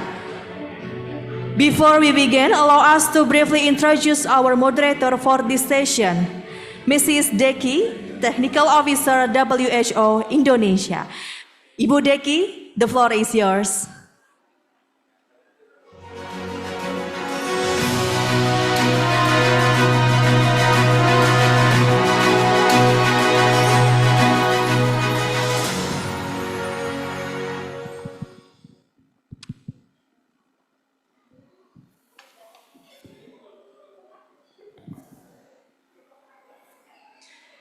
Selamat pagi, good morning, distinguished speakers, colleagues and participants joining us both in person and online. My name is Diki, as introduced earlier, a technical officer with the WHO Country Office in Indonesia. It's my pleasure to serve as the moderator for this morning's session on improving specialist production, lessons from global models. As Indonesia advances its health transformation agenda and works towards more equitable access to health services, strengthening the production, distribution, and retention of medical specialists has emerged as critical priority. Today's discussion will explore Indonesia's current specialist workforce landscape, examine findings from the health labor market analysis, and draw lessons from international experience on how countries can expand specialist training while maintaining quality and addressing equitable access across the country. Our discussion will be guided by two questions. Number one, how can Indonesia strengthen its current strategies to expand medical specialist production while addressing distribution and retention challenges? Number two, what additional approaches from international experience could help accelerate progress? So let's begin with our first presentation.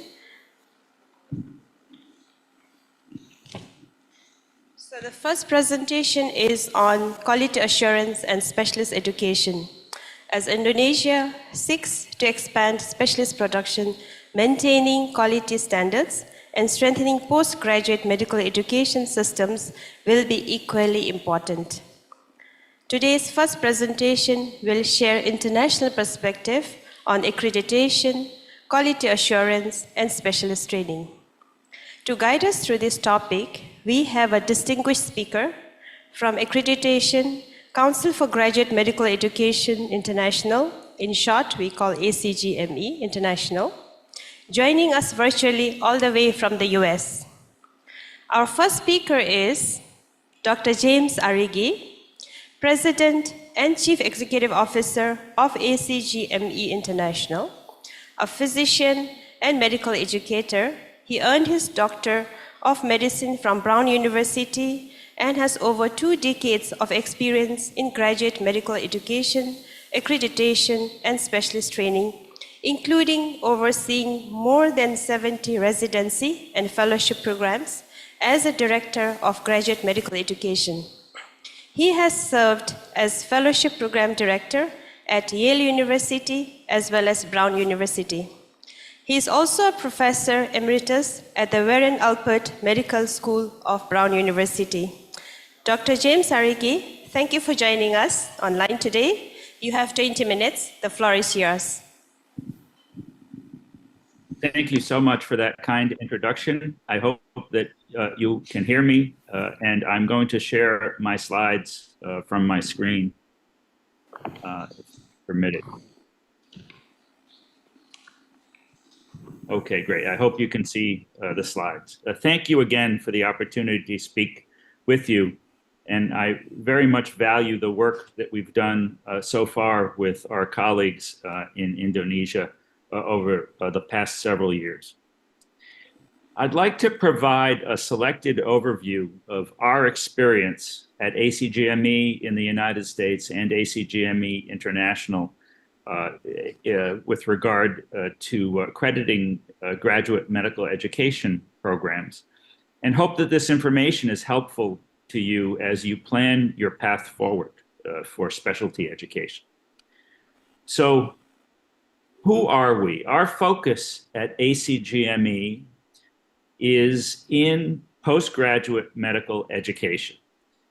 And illustrated on the slide is a continuum of education from secondary school through undergraduate medical education and then graduate medical education. And it is our belief that the period of education that really forms the specialist identity is during the postgraduate medical education phase.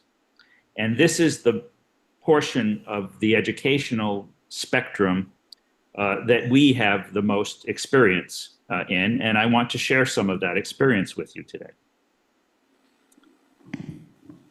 So ACGME in the United States is the sole accreditor of postgraduate medical education through a peer review process. It's a nonprofit organization. It's a non-governmental organization. It is really a professional organization that has been empowered with accrediting the residency and fellowship programs. We oversee over 13,000 programs, 900 sponsoring institutions and hospitals, and have over 160,000 residents or fellows at any one point during the training. Importantly, in the United States, residents are considered both learners and employees.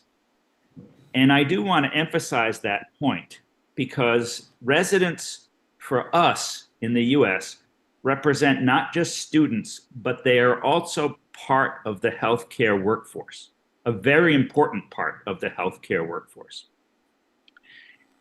On the right side of the slide, it illustrates the various types of institutions that sponsor residency programs. And in the United States, there's great diversity of those institutions. Many of them are general hospitals, general teaching hospitals. Some are medical schools, some are smaller community hospitals, and many other types of institutions. Importantly, only about 25% of our sponsoring institutions are medical schools. And in the US, we need to utilize these various types of institutions in order to train enough physicians for our population. On the ACGME international side,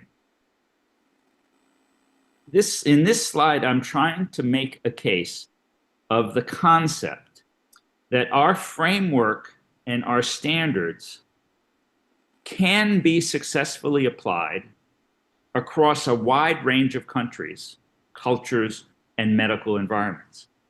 We are a global accreditor, but of course it's voluntary in our case. We are aligned with WFME standards. We're also a nonprofit entity and currently have over 200 programs, 34 sponsoring institutions, and over 3,500 residents across specialties. So we do have significant experience in outside of the US as well as inside. Now, a bit more detail of what we do. The features of our system that I believe are important are firstly that our approach is driven by our mission to improve healthcare, which is a mission that we probably all share, no matter what we do, no matter what our part in the system is. The ultimate mission is to improve healthcare. From an accreditation standpoint, we're guided by our values, but also by two important functions of accreditation. One is the assurance function, that we ensure that programs meet minimum standards. And the second part is the quality improvement function, which is as important or more important than the insurance function. So it is important that you consider both of these functions as you look to expand specialist training. A bit more, I'm going to describe a bit more about our model in selected aspects of our model that I think are potentially important to you. As I stated, our framework recognizes and allows and encourages a variability in what we call the sponsoring institution. Sponsoring institution is the clinical training site, whether it's a hospital, a clinic, or a medical school. And this slide illustrates that in some cases, the sponsoring institution is a primary hospital. with multiple other affiliated hospitals. It could be a single hospital. It could be a medical school. There are many different forms of a sponsoring institution. And as I said, in our system, we must rely on the various types of sponsoring institutions in order to produce the number of specialists that we need. The framework, this framework has several important characteristics. First of all, and perhaps most importantly to the challenges in Indonesia, is it is scalable to permit expansion of postgraduate medical education. I already stated that it's flexible to permit a range of clinical teaching settings, whether they're university settings, hospital settings, urban settings, or rural settings, inpatient or outpatient settings. And the oversight responsibility is local, but guided and by the accreditor. We also have an important structures and frameworks around the program structure. And in this case, I just want to place the emphasis that on a program level, whether it's an internal medicine program or a surgery program, the administration of the program is quite local. And we have our process and our system encourages local ownership of and local control with limits of the program. It allows you to capitalize on the unique attributes of each hospital. Some hospitals may be stronger in one area and others in different areas. It recognizes that the residents, as I stated, are both learners and a workforce. And it allows you to create programs with intentional differences that are aligned with local needs. So I think this framework that can be applicable outside the US as well, but is not the only framework, is a powerful framework to move forward. This slide demonstrates that the importance of the quality improvement portion of our processes. And I'm not going to describe these in detail today, but just want you to know that we believe that the quality improvement function and our approach, in fact, we look at data from all the programs we accredit. We look at data annually. The quality improvement function and driving quality improvement is an important part of the system. So whether you have ACGME accreditation or not, you should consider the importance of having a robust quality improvement oversight function. A couple of things I wanted to mention a couple of selected outcomes of the system that we have in the United States and within our ACGME community that I think are important in Indonesia. Firstly, in the United States, although the number of postgraduate medical education positions is not regulated by the government, which is unusual, there has been a continued growth of positions even after government funding was capped in 1995. I'm getting a little background noise. Yeah.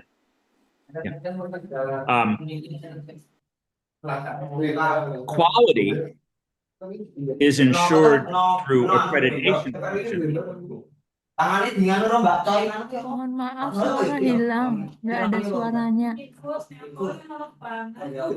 I'm still getting some feedback. Okay, thank you. So quality is ensured through accreditation functions, independent certification boards, and specialty societies who define the curriculum. So really the process the important points here for Indonesia are that our graduate medical education positions in the United States have continued to increase, even without increases in government funding. You could speculate why, but largely it's because the hospitals see value of different types of value in growing graduate medical education programs. The other important point is the oversight of these programs remains with the profession. And by the profession, I mean the accreditation authorities like us, the certification boards for the examinations, the continuous professional development organizations, all run by physicians and the profession to ensure quality. So it's a collaboration between the hospital systems, the government, and the profession to create a system that works. It doesn't always work well, but it usually works well for us. This slide illustrates just in a graph that even after government funding was largely capped, the growth in programs in the United States over the past 2 decades has been substantial.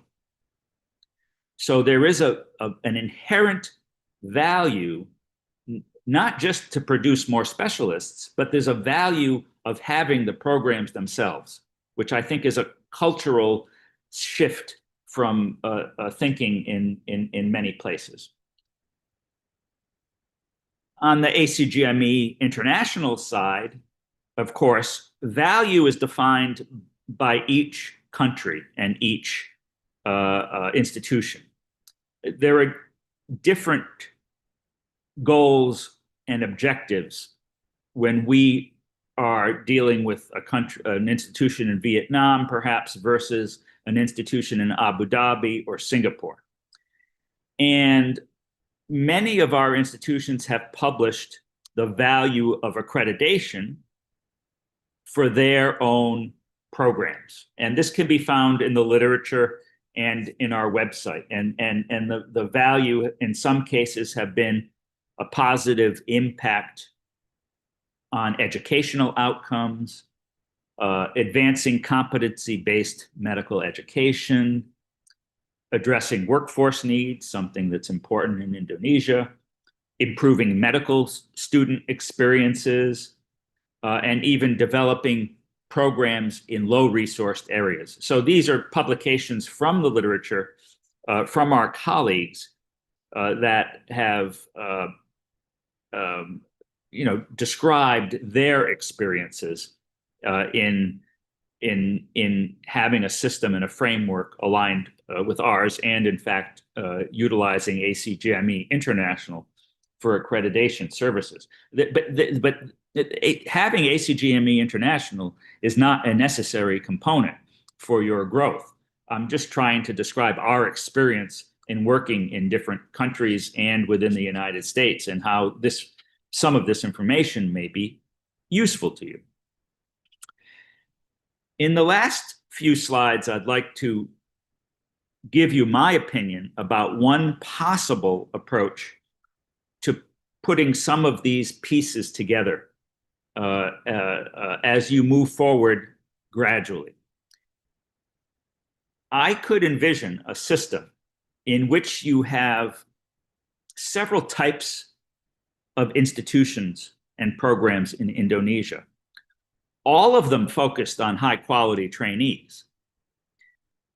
But as I stated earlier, the types of sponsoring institutions and hospitals in the United States vary significantly.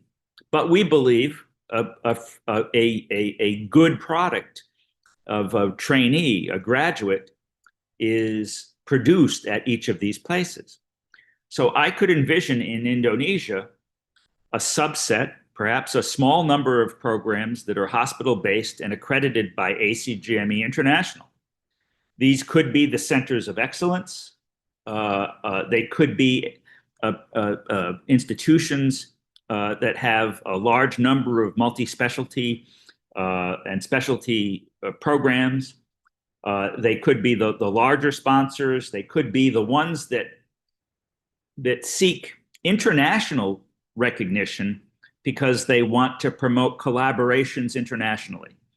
Because that may have benefit for you, that some of your institutions work across borders with educational relationships and partnerships that help grow expertise, help share best practices, because really, you know, medicine and medical education should be an international effort. But perhaps only for a subset, a small number of institutions and programs.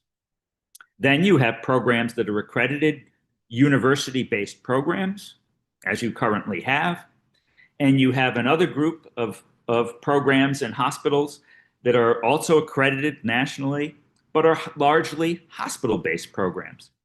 And all these pieces fit together in harmony, in complementing each other. And it allows you to train and deploy an increasing number of specialists over time. As you create more specialists, you can also create more training programs. And it becomes a cycle that encourages high quality growth. Finally, in my last two slides, I just want to emphasize that in our opinion, there are several pillars for success that one must consider from a practical standpoint. Obviously, you have to have leadership agree on a plan. And I mean the academic leadership as well as the government leadership, and engaging all stakeholders, because it has to be a coordinated effort. I know this is not easy. There has to be a consideration of finance and a funding model that has some resilience to political and budgetary instability. This is not easy either. As I said, in the United States, we have some funding that comes from the government, but not all the funding comes from the government. A lot of the funding comes from the hospitals. There must be an ability for you to assess institutional readiness. That's something that we've worked with you closely on, to identify those hospitals that have specialty expertise, clinical volume, and if you don't have an educational infrastructure there, to develop an educational infrastructure. And then, of course, you need academic workforce support. This means faculty development. And all these pieces, each one can be difficult. Some are easier than others, but they're all necessary for necessary considerations as you look to grow programs. I do think that you already know the tasks you need to do to move forward. And just to state a few, to gradually expand hospital-based educational infrastructure complementary to the existing system. You already know you need to have a system that has faculty development. We can help you also, as well as others, can help match resources to what the size of the program should be, and a robust process to ensure quality improvement. You know this already. And you know who the relevant stakeholders are. They're the hospitals, they're the universities, they're the ministries of health, ministries of higher education. They're the LAMTICUS, the accrediting bodies, the collegia who set the curriculum. The collegia, our professional organizations, as well as yours, define the details of the curriculum. They're the patients, to get input from patients. If you wish to work with us in some hospitals, we would be one of the stakeholders as well. But you know this, and therefore you can do this. You know that what needs to be done. And I think you have the tools to do it. So you can do this. It is within your power to do this. We can provide examples. Others can provide examples of what's done in Europe, what's done in the UK, what's done in Singapore. It's all good and all different models. But you have the components necessary to begin to expand training programs. And I just wanted to show you one particular model and framework and what our experience has been both in the United States and in the countries that we serve with ACGME International. So again, thank you so much for the opportunity to speak with you. I wish I could have been there in person. I've been to Indonesia at least 4 or 5 times. I love it and look forward to my next visit and look forward to working with all of you in the medical education and government communities in the years ahead. Thank you.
Dr. Narayan brings more than a decade of experience in health systems strengthening, human resources for health, primary health care, and policy analysis.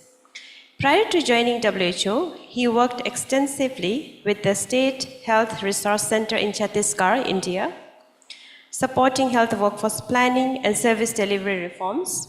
He holds a PhD in public health from the Indian Institute of Technology, Jodhpur.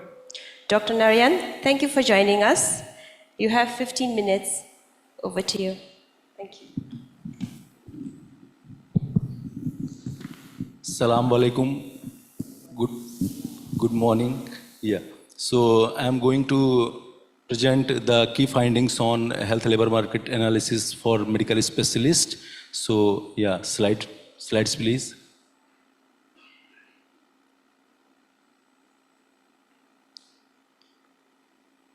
So the outline of my presentation is, first I will talk about the general profile of medical specialists working in Indonesia, then their geographical distribution, then the gap between need and supply, then we'll talk about the labor market issues for the different categories of medical specialists, then we will summarize the key findings and the implications.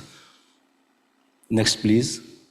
So in Indonesia, we have 37 type of medical specialists and 21 are categorized as the KGSU standards, which covers 86% of total specialists, and 16 are not the part of KGSU standards. This is the list. Next, please. So this is the general profile. So if you look at the left side of the slide, so it talks about the list of all the specialists and their numbers. So overall, Indonesia has 1.6 medical specialists per 10,000 population. So this is the list of all the 37 specialists and their numbers. And if we categorize it at the public and private sector distribution, so overall, on average, 58% of the medical specialists are working in the public sector, though Indonesia has multiple licensing and they are also working in the private sector, but 58% of the medical specialists are also employed in the public system. So this is in a way a good finding for the public in terms of strengthening public health system. Next, please. So when we talk about the gender distribution, so nearly half of the medical specialists are the female, and so if we look at the slide at the end, mostly the specialty which is related to the surgery are the male dominant. Otherwise, we have seen like half of the medical specialists are the females. So this is also in comparison to other cadres, this is also an important finding. So medical specialist is also having a good proportion of females. Next, please. So if we look at the age distribution, so we have around 15% of the medical specialists which are close to the retirement age and more above the age of 59. So we have to have a pipeline of medical specialists because around 15% are going to retire in the next few years. So this is about the age distribution. Next slide, please.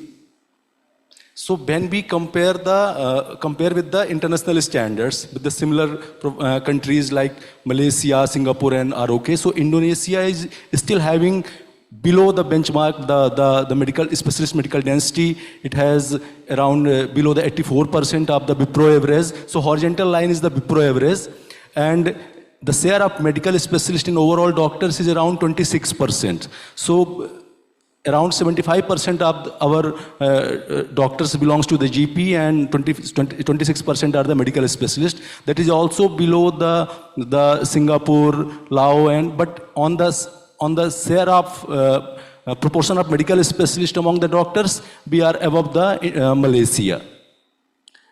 Next slide, please. On the distribution side, so we have talked about the numbers, but on the distribution side also, we have most of the specialists concentrated at the urban cities. So these are the three cities mainly, Jakarta, Bali, and Yogyakarta. So most of the medical specialists are concentrated in urban areas, and the districts with high DTPK, the provinces with high DTPK districts have less medical specialist density. So the implication says we have to recruit or increase the medical specialists in more remote areas. Next, please. So when we talk about the public and private sector density, so at the left side, this talks about the public and private sector density of medical specialists. So again, mostly concentrated around the urban areas, so the private sector is mostly the extremely urban centric, and if we look at the production side also at the right side, there are around 58% of provinces which does not produce any medical specialist, and 86% of the medical specialists are produced by 8 provinces. But if we look at if we compare these two slides, so where the production is, there the medical specialist density is high. So it is like very correlated. If we have production in the province, there is more chances of having more specialist density in that province.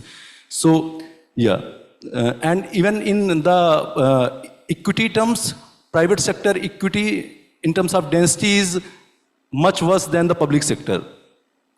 Next, please. So here I am talking about the geographical distribution by having an example of urologist. So we can see at the right side there are around 5 provinces which does not have any urologist posted. So this shows a high inequity in the distribution, and most of the specialists are concentrated around Jakarta, Bali, and yeah. So and even in terms of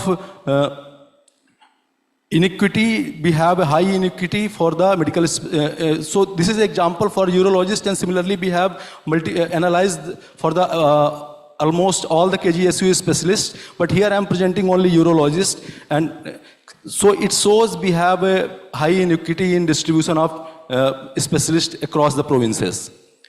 Next slide, please. So this is again the same example for orthopedics. So this also shows the high inequity, and urban areas like Bali and Jakarta has high concentration, and the Papua and the Papua Barat, Papua Tenga, these provinces which have more remote and have the lower density of medical specialists. Next slide, please. So in terms of inequity in distribution, this varies across the provinces and for all the medical specialists. Inequity exists in all the medical distribution of all the medical specialists, but if we look at the right side, we have high inequity in distribution of medical, family medicine, orthopedics, neurosurgeon, and it has less for the surgeons and internal medicine and OBGY. So, but it clearly shows there is a high inequity in distribution of medical specialists across the provinces. Next slide, please. So again, now we are coming to the gap, need availability gap. What is our need and how much we have available and what is the gap? So if we look at this slide, at the right side of the end, we see OBGY, pediatricians, ENT, we have less gap. But if we look at the left side of the slide, we have cardiothoracic surgeons, pediatric surgeons, cardiologists. We have a high gap for the medical specialist for these specializations. Next slide, please. Yeah, so here we are talking about the projected time to bridge the medical specialist gap based on the current production trend. So this slide analyzes the 21 types of the KGSU medical specialists.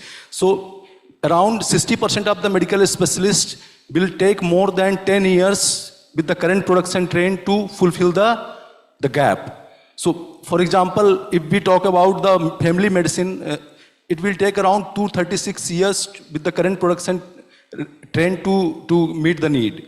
And similarly for the pediatric surgeon, cardiologist and anatomical pathologist, there is a huge gap and it will take more than 10 years to fill the gap. So the implication from the HLMA side is we have to increase production of these specialists which have the higher gap. Next slide, please. So this is very important slide where we are talking about the public sector recruitment for the medical specialist against the production.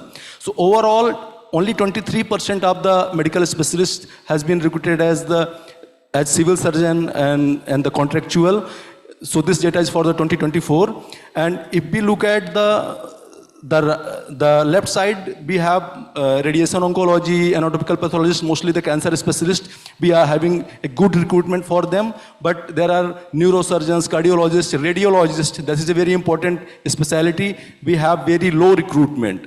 So it clearly shows we have to recruit more into the public health system, then have a better distribution.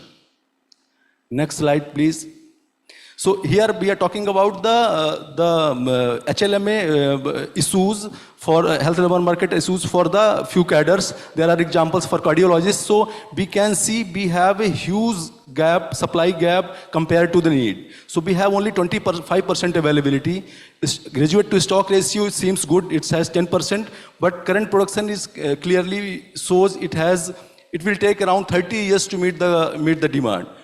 Meet the current estimated need. Public sector absorption is also good for the cardiologists, but clearly the production is very, very low. So we need to increase current production for the cardiologists, and we have to start more production in the new provinces, and similarly we have to absorb them into the public system and have better policies for the distribution.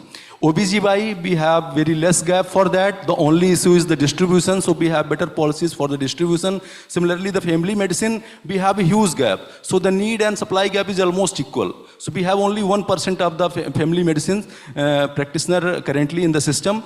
Though the graduate to stock ratio seems very high, but we have very low availability also. So this could be a good cadre to post at the PHC level and the community health centers. So we need to increase the production of family medicine specialists. We have to have more production in more provinces and have better policies to absorb and recruit them into the public health system. Next slide, please. So here we are at the conclusion of our presentation. So we are summarizing our entire analysis in terms of, do we have enough numbers? So if we compare with the upper middle income countries or high income countries, definitely we have a much smaller medical specialist workforce than them. And there is a big gap between what is needed and what we actually have, and it varies across the specialization. Like for OBGY, internal medicine, we have less gap, but for the radiologist, cardiologist, oncologist, we have the higher gap. Then is the current available workforce is well distributed. So that we have also seen this is high inequity in the distribution of medical specialists across the provinces, and private sector, especially in private sector, they are highly urban centric and very less available in the remote and rural areas. Then our next question is the production enough? So we have seen there is need to increase production for many specializations, particularly for the anatomical pathologist, cardiologist, oncologist. But there are few specializations that we have sufficient number and we are in a good pace to produce, like OBGY, pediatrician and internal medicine. And the one thing we have seen in the data, there is very less data about on the private sector production for the medical specialist, and most of the specialists are produced in the public health system. So then again the question of distribution of production. So we have seen we have only 8 provinces where 86% of the specialists are produced. So this is also a poorly distribution and mostly concentrated in urban areas. So again, do we have sufficient absorption? So this clearly shows that we are recruiting 23% of the newly produced medical graduates, and this might be due to the restriction on the recruitment. Now this recruitment is now decentralized, and or could be the failures to attract new graduates in the public health system as the private system also public sector seems to be. We have seen that public sector is better paying, and they are also offering the practice for the dual practice, but still the absorption in the public system is not up to the level that we wanted to have. Next slide, please. So this is the implications from our HLMA analysis. So specialist production expansion, the gap, need availability gap is very clear.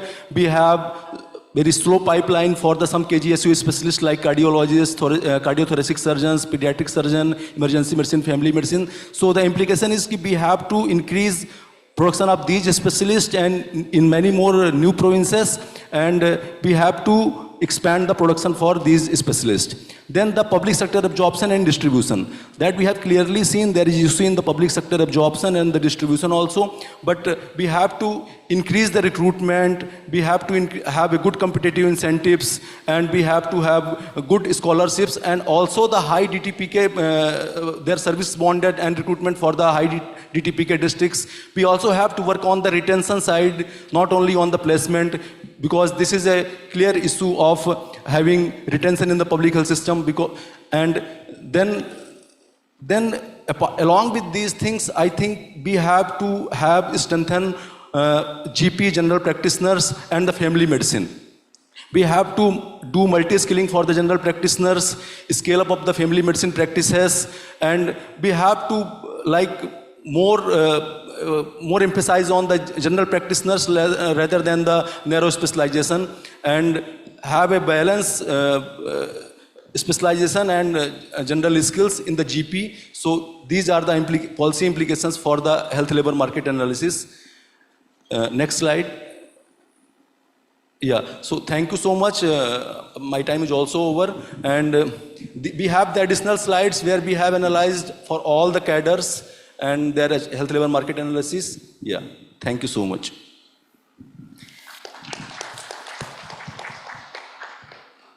Thank you very much, Dr. Narayan, for providing a very comprehensive overview of the evidence and the key findings emerging from the health labor market analysis. So evidence is most useful when it informs into policy options and actions. So our next speaker will share how Indonesia is responding to these challenges through ongoing reforms and workforce development initiatives. It's my pleasure to introduce Dr. Anna Kurniati, Director of Health Workforce Provision at the Ministry of Health, to present the Indonesia's medical specialist policy and its implementation. Dr. Anna is also the head of Poltekkes, WHO Collaborating Center for Nursing and Midwifery Development. She has extensive experience in health workforce policy, planning, development, and international workforce cooperation. Prior to her current role, she served as the Director of Health Workforce Deployment. She holds a PhD from National Cheng Kung University, Taiwan, and a master's degree in health management, planning, and policy from the University of Leeds. Dr. Anna, thank you very much for joining us today. You have 15 minutes, and the floor is yours. Thank you very much. Assalamualaikum warahmatullahi wabarakatuh. Good morning, our distinguished leader, Ibu Yuli, and also distinguished speakers from Wipro as well as from other organizations. Thank you very much for giving me the opportunity. So before I start, I would like to thank you to Pak Luis as well as Ibu Dirjen for convening, with support from Pak Laude, my colleague, for convening this policy dialogue. I think we already heard from the previous speakers this morning that when we are talking about labor market, especially in the health sector, because we also understand that all health professionals actually participate in the economic market. So we are here to discuss what the policy implications that should be addressed by various key stakeholders so that the supply side and the demand side can be synchronized the way we are discussing the policy dialogue today. So in this occasion, specifically, I would like to present about Indonesia medical specialists, especially the new transformation that currently conducted by the Ministry of Health in support, and supported by other ministries as well, to ensure the production of medical specialists can meet the supplies, the demand side. Okay, next slide, please. Okay, Dr. Narayan also already presented during his talk that Indonesia's labor market in terms of medical specialists, he said that we need to expand more to produce more medical specialists to meet the demand of our society. And the Ministry of Health already published the National Health Workforce Plan that guides the workforce projection up to 2032 for every type of health professionals, ranging from medical doctors, not only for GP, but also every specialist, as well as other health professionals, and with support from various parties, including from the academicians. We have Pak Iwan also present today. Thank you, Pak Iwan, from the University of Indonesia, as well as from the Collegium, other ministries, as well as a professional association. And we also thanks to WHO because you also act as the international reviewer along with our colleagues from the National Health Service from the UK. So basically this document can be downloaded and everyone can access it online through the website of MOH. And the document is open to be reviewed by other academicians as well to improve the accuracy and also to meet the next projections better. Next slide, please. So I also would like to emphasize, because in this session we are talking about the medical specialists. As you can see in this slide, that when we are talking about the need and the demand of public hospitals to provide the secondary level of care, in terms of minimum staffing standard of having 7 essential types of medical specialty, approximately 79% of public hospitals already met the minimum requirement. But the rest, approximately 170 public hospitals, experience shortage approximately 530 medical specialists. And you can see the detail of each medical specialty and numbers of shortage in the data below. The largest shortage experienced by radiologists, especially around 170. Okay, next slide, please. Yeah. And based on the workforce plan and the projection of the next up to 2032, closing this workforce gap requires scaling up the education of medical specialists. So if we don't do something, we will experience shortage up to 65,000 medical specialists across all specialties by 2032. So that's why we need to do something on how to close the gap between the supply and the demand. Next slide, please. To do so, previously, we already conducted benchmarking study. We looked at the graduate medical education models from various countries, including from the USA, UK, Singapore, and our neighboring country, Philippines.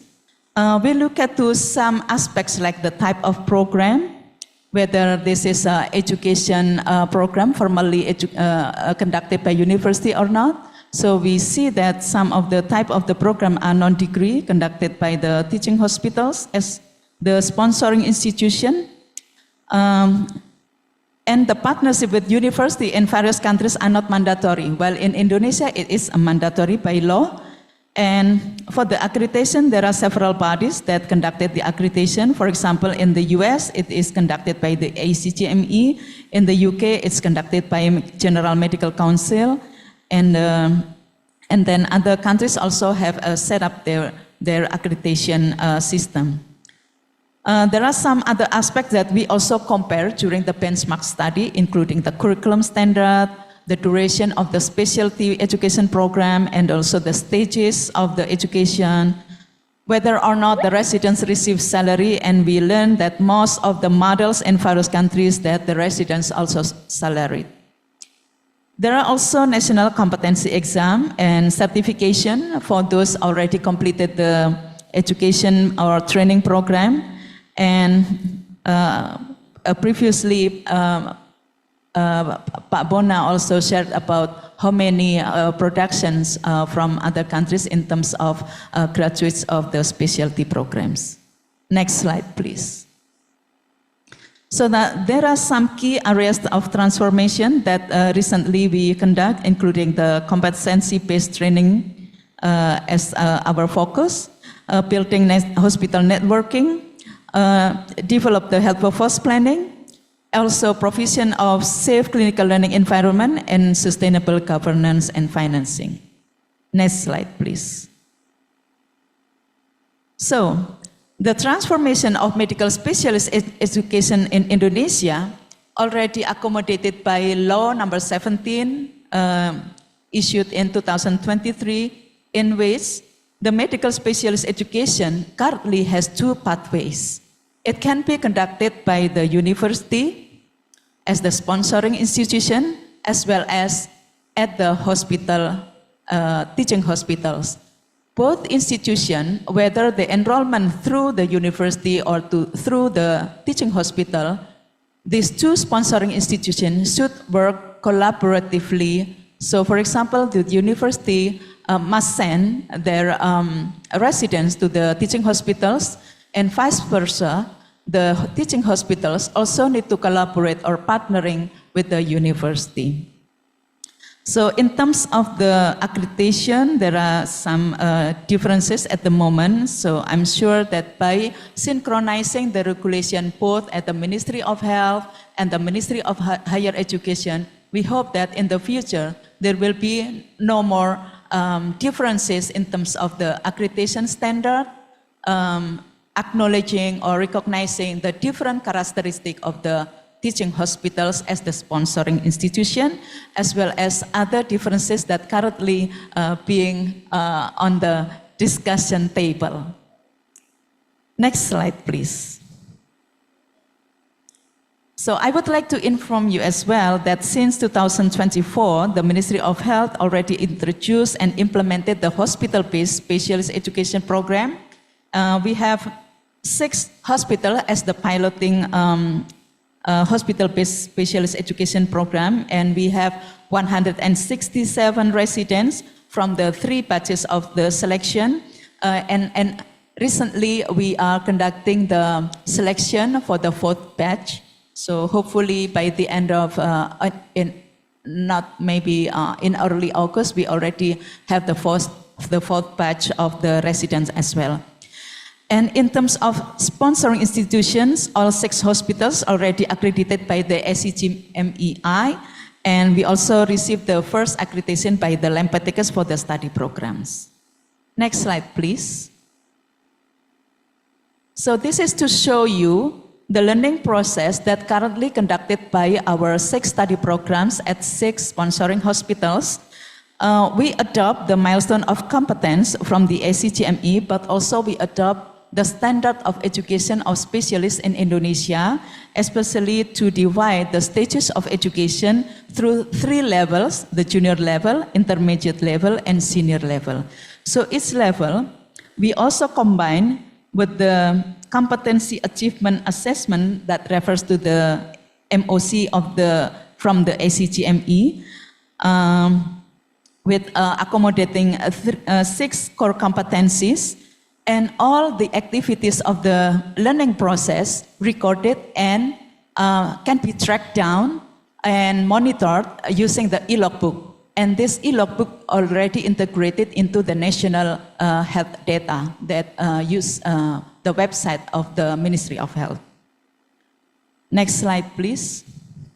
So this is, I would like to respond to your finding that there's a huge gap between the medical specialist availability at the urban areas, especially in the province, with the many big cities like in Jakarta, maybe in East Java, yeah, and all other big cities in Java, as well as in Bali. So during the last 3 batches, we already recruit students with rural backgrounds mostly, and they must be obliged to be deployed upon their graduation to those remote areas. So during the registration process, we already provide them with several locus that they have to select during the registration.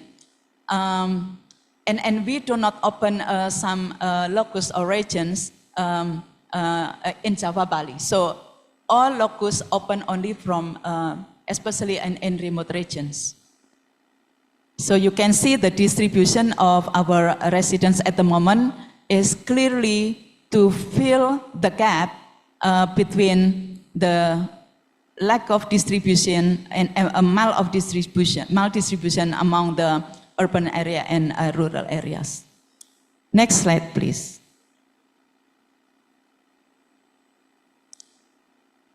So for the roadmap for our development this year, we are working on developing more medical specialists because we want to expand the number of study programs across other specialties as well, especially 7 types of essential medical specialty that should be available in each district hospital. So currently, we propose to the Ministry of Higher Education to open more 16 study programs for 16 specialty. Overall, there are 55 study programs that we propose at 52 teaching hospitals, and we expect that the next year we will also expand more to even close the gap for the shortage of medical specialists. Next slide, please. Based on the current situation, we understand that there are some key issues that we need to discuss in this panel, and also we also request your support on how we work together on improving the availability, the quality, as well as the distribution of medical specialists across Indonesia. The first one is we need to work on how we create the university and teaching hospital partnership to ensure there is an equitable and mutually beneficial partnership between universities and teaching hospitals, because these two are two different entities that have equal standing position to work together to produce medical specialists. And the second is clinical educators. I think this is also another issue that currently being discussed following the issuance of the presidential decree on the clinical educators, that I think we also need work together on how to develop the ministerial regulation to provide equitable recognition and also clear career progression for clinical educators that are comparable to university faculty, recognizing their hard work, because they are not only teaching the residents but also providing health services at the same time. The third is sustainable financing. I think this is we require a sustainable financing model that can both support the university and the teaching hospital as well. And the fourth is quality assurance. As I mentioned before, we need to have a clear accreditation mechanism to make sure both teaching hospitals as sponsoring institution can conduct quality teaching process.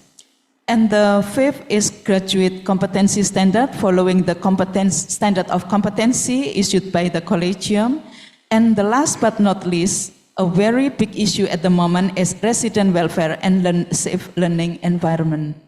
Of course, recently, we are very sudden learning the devastating news about the residents who passed away during the learning process. So we do expect that through this policy dialogue, we can also discuss on how to improve the safe learning environment for our residents, so that we can have medical specialists that are required by all health services, and they can deliver safe patient safety during health service provision across health facilities. Thank you very much. Thank you very much, Dr. Anna. We have now heard the evidence. We have acknowledged the challenges and issues we have in the country. And we have also heard the policy responses initiated by the government, led by the Ministry of Health. So let's broaden our lens and learn from Australia's experience in specialist education and workforce development. To present the strengths and challenges of Australian specialist training, we are privileged to have Professor Jeff McCall, one of Australia's respected leaders in medical education and accreditation, joining us virtually from Australia. Professor McCall currently serves as President of the Australian Medical Council, the regulatory body responsible for accrediting medical education and training programs across Australia.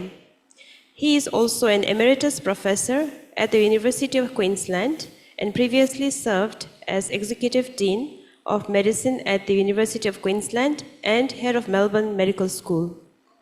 In addition to his leadership roles in medical education, he practiced for more than 2 decades as a rheumatologist at the Royal Melbourne University in Australia. Professor McCall, thank you very much for being with us today. So you have 20 minutes and the floor is yours. Over to you. Thank you. Thank you very much. And just checking that you can hear me okay. Yes, Professor, it's loud and clear. Thank you. Great, thank you. Well, look, it was great to hear the presentations from Narayan and Anna. And what I would begin by saying is that there is generally greater similarities between jurisdictions in their issues and problems and solutions than there are differences. And what I'm going to present in Australia, I think, is a good mirror, particularly from some of the things that Anna presented. The challenges are the same, and the solutions, I think, are complex, but have some similarities as well. Just to give you a little bit of a brief scene-setting slide around the Australian healthcare system. We spend about 270 billion Australian dollars on health, about 10% of GDP. Look, we do have pretty good health outcomes, but there are some groups, particularly our First Nations group, that have significantly poorer outcomes and for which we need to do some work. Also, those in rural or remote areas are the same thing. We do have a universal healthcare system, very similar to the one in Indonesia, with a medical benefit system and a scheme and a pharmaceutical benefit scheme, which support consultations and procedures and pharmaceuticals. And our health services are delivered both in a public and a private setting. So again, very similar to Indonesia. Probably for hospital-based care, about 70% of our care is delivered in public institutions and about 30% in private, and we do have a private insurance system. The complexity, which I'm not sure is quite the same, although may have some similarities in Indonesia, is that hospital-based care is delivered by the states and territories, the 8 states and territories of Australia, supported by a National Health Reform Agreement, so funding from the Commonwealth, but primary care is mostly supported by the Commonwealth. So it's a system that in many ways looks very similar. Your problems of remote practice and the number of practitioners and so on are similar. We have about 120, it's probably a little bit more now, about 130,000 registered doctors in Australia. About 40% or so are primary care doctors, and a slightly larger number are specialists. So we call everyone specialists, so general practitioners are specialists as well, but in your terminology, that 46,000 is the specialists in the various, in surgery and medicine and obstetrics and gynecology and psychiatry and so on. We have about 20,000 doctors in training at any given time, and probably a growing number of doctors who work within hospitals, some of whom are actually waiting to enter advanced training. And again, I suspect you may have similar issues. We have a very profound and ongoing debate about our workforce, which doctors we're training, and our biggest problem in Australia probably is the provision of primary care, of general practitioners, where we need an increasing number of doctors. Our second problem is in distribution, particularly to our regional, rural and remote areas of Australia, like Indonesia. We're very distributed, and some of those communities can be very isolated. We're probably in general not short of specialists, using your terminology, but there are some groups in which that is true, particularly in psychiatry and in and a couple of other areas, but general practice is probably our most significant issue. Now, the Australian regulatory environment is relatively straightforward. We have an overarching national body called the Australian Health Professional Regulation Agency that looks after the regulation, the registration, I'll go through that in a moment, of all health professional groups. Each of our health professional groups has a board which generally registers the doctors, and then there is an informing group, generally a council, that provides the credentialing and other services. So for us, there's 15 boards and similar Australian councils that serve those. The Medical Board and Nursing and Midwifery Board are probably the most substantial of those, with the largest number of registrants and in other areas. So the Medical Board of Australia registers medical practitioners, and we also have our medical students registered as well. It develops standards and codes and guidelines for medical practice. Most importantly, it investigates notifications and complaints about medical practitioners. And this has probably been one of the more controversial areas of recent year. And there's been some substantial work done with some new changes within the overall regulatory environment. That may lead to panel hearings or tribunal hearings. The Medical Board assesses international medical graduates, overseas trained doctors who wish to practice in Australia via standards that are managed by the Australian Medical Council, and approves accreditation standards and accredited courses via the Australian Medical Council, for whom I have a close association. The Australian Medical Council, and this is where we do get into some differences from the Indonesian system. Our medical school programs are all university-led, so similar to your model. We accredit pre-vocational training as well. So this is the group of trainees who are first year post-graduation and second year post-graduation. Their education is managed by the healthcare system itself. Often by state-based authorities, postgraduate medical councils generally. The third group of doctors that is accredited by the Australian Medical Council are the specialists. And this is college-led, so this is very different to the model, and in some ways similar to Canada and the UK, and I'll come back to that in detail. Continuing professional development has become separated out from vocational training and is now mainly provided by the colleges, but there are now some private providers as well. In addition to the work in accreditation, we assess international medical graduates. We provide the service of verification of primary medical qualifications, but we also have a written exam and a clinical assessment for international medical graduates, and we look after a workplace-based assessment program for them as well. So the regulation of specialist training in Australia is accredited by the Australian Medical Council under that a legislative arrangement, but the work is done by the colleges. And we have 16 colleges in Australia and New Zealand.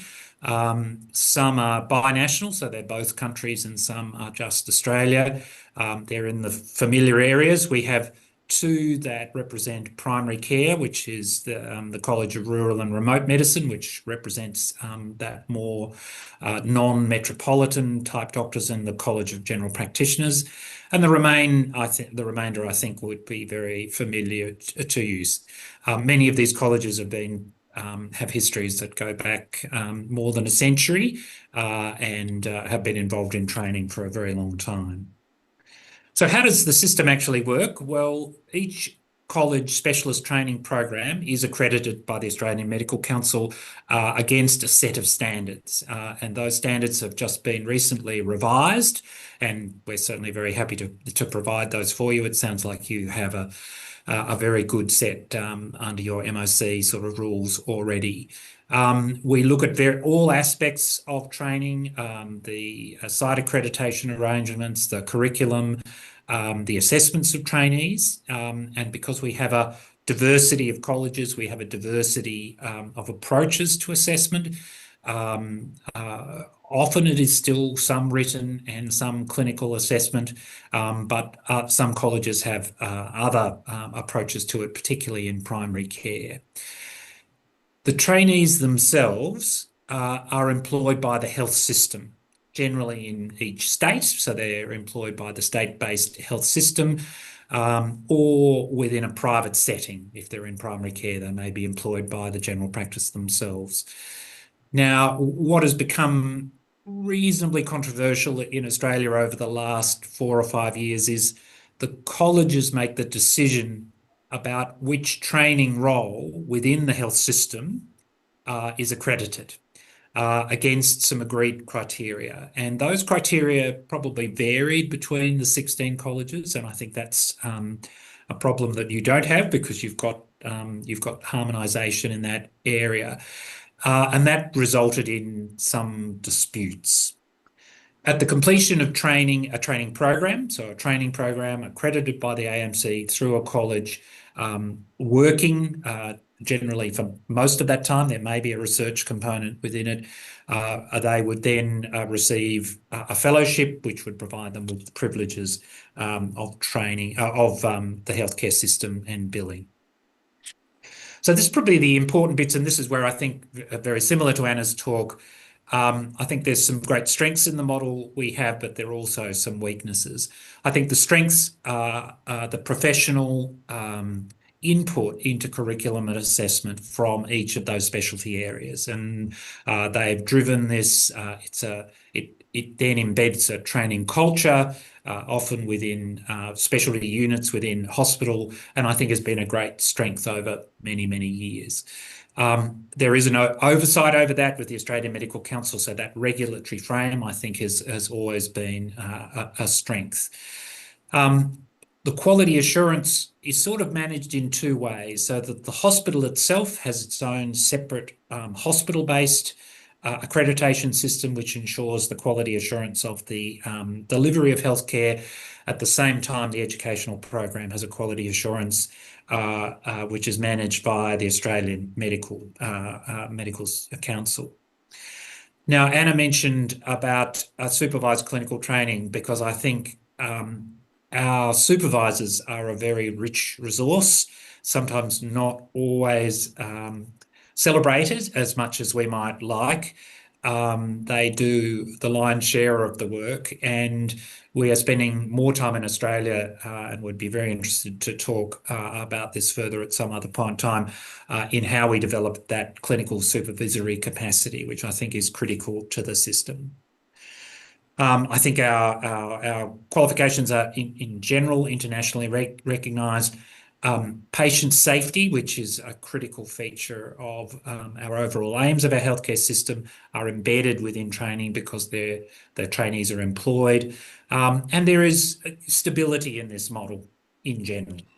So I think there are many strengths, but I think the weaknesses are the colleges individually make decisions about who is enrolled in training, and those arrangements can vary between colleges. There's often intense competition to get into some specialties, and that can result in kind of perverse performance by the trainees. And certainly in Australia, there's been a great focus on trainees having research credentials as being an opportunity for them to get into training program. The training duration, there was I think Anna mentioned about competency-based programs. In general, our programs are competency-based, but still duration limited. So on the whole, there is a fixed term, even though competencies may be a major part of this. There's substantial costs for the trainees themselves, which can be an issue. I think a major issue, which I suspect from having heard the two presentations already in this session, is the connection between the needs of the healthcare system and the facilitation of training. In Australia, I think there's been a disconnection between those two things. So we are not necessarily creating the workforce we need in the places it needs to be. We have the colleges, to some extent, defining some of that. The other thing is in having lots of people looking after training, the viability of each of these colleges, each becomes, a company, and the financial viability and their ability to recruit the medical education expertise to complete the task has been somewhat limited. The other thing that's been complicated, Australia relies enormously on overseas trained graduates, and so that has become complicated as well. So as I say, overall, we have some strengths, but I think there are redundancies between the colleges, and your model of having one authority, one body that has authority, as seen in Canada and the UK, I think is the best way forward. A very strong connection between the needs of the healthcare system and the actions of that authority, I think is very tricky. You seem to be managing the disposition of your workforce by allocating some of these training positions to the more remote places. That's not necessarily been a feature of it. And as Anna mentioned as well, responsibility for trainee wellbeing is very important, and unfortunately, sometimes that can be a bit ambiguous. So look, having heard the talks before, I think you're way ahead. I think you're doing some really good things in increasing your capacity and quality. I think using a single entity, you get the assistance of both medical education and specialist input. I think purposefully connecting training activity to the needs of the healthcare system, and I think I saw the word mutual benefits in one of the slides, I think is very important. And the needs of the healthcare system can be aligned. And I think trainee wellbeing should be supported. So from what I've seen, I think your plans are really excellent. I think you've probably overcome some of the issues that we've had before, and delighted to see that. So thank you very much, and thank you for the invitation to speak today.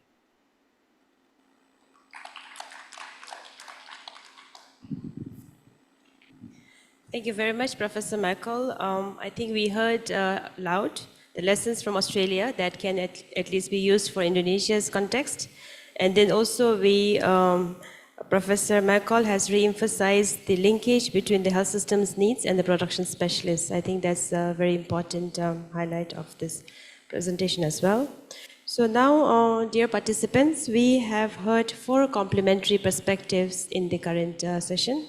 So the HLMA International presented highlights and the importance of quality assurance and accreditation system in specialist education. The HLMA findings provided evidence on Indonesia's specialist workforce needs and challenges. The Ministry of Health by Dr. Anna outlined current policy responses, while just we heard from Professor McCall that the international lessons from Australia that may help inform future directions for Indonesia. So together, these presentations provide important insights for Indonesia's ongoing efforts to strengthen specialist production while ensuring quality, equity, and sustainability. So to help us reflect on these lessons and identify practical implications for Indonesia, we will now move to our discussion session. So may I invite our discussants to join us on stage, please. So Professor Iwan Aryawan from University of Indonesia.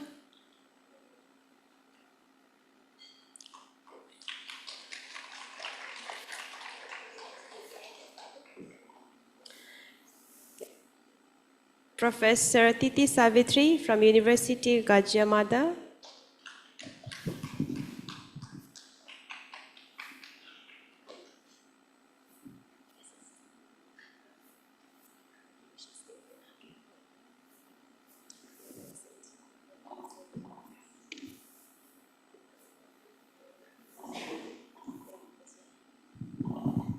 So we also have Dr.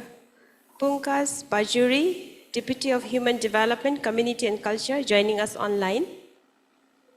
And Professor Jennifer Cleland, Director, WHO Collaborating Center for Digital Health and Health Education, Lee Kong Chin School of Medicine, Nanyang Technological University, Singapore, and she is also the committee chair of the WHO Academy Advisory Group on Quality.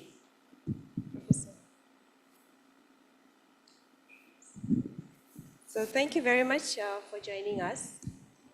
I'd like to invite each of the discussants to provide reflections of approximately 5 to 7 minutes. And I'll re-emphasize the question for this moderated session. So based on the evidence and experiences presented this morning, how can Indonesia strengthen its efforts to expand medical specialist production while ensuring quality, equitable distribution, and long-term retention? And what international good practices should Indonesia consider adapting to its own context? So should we start from Professor Jennifer? Okay.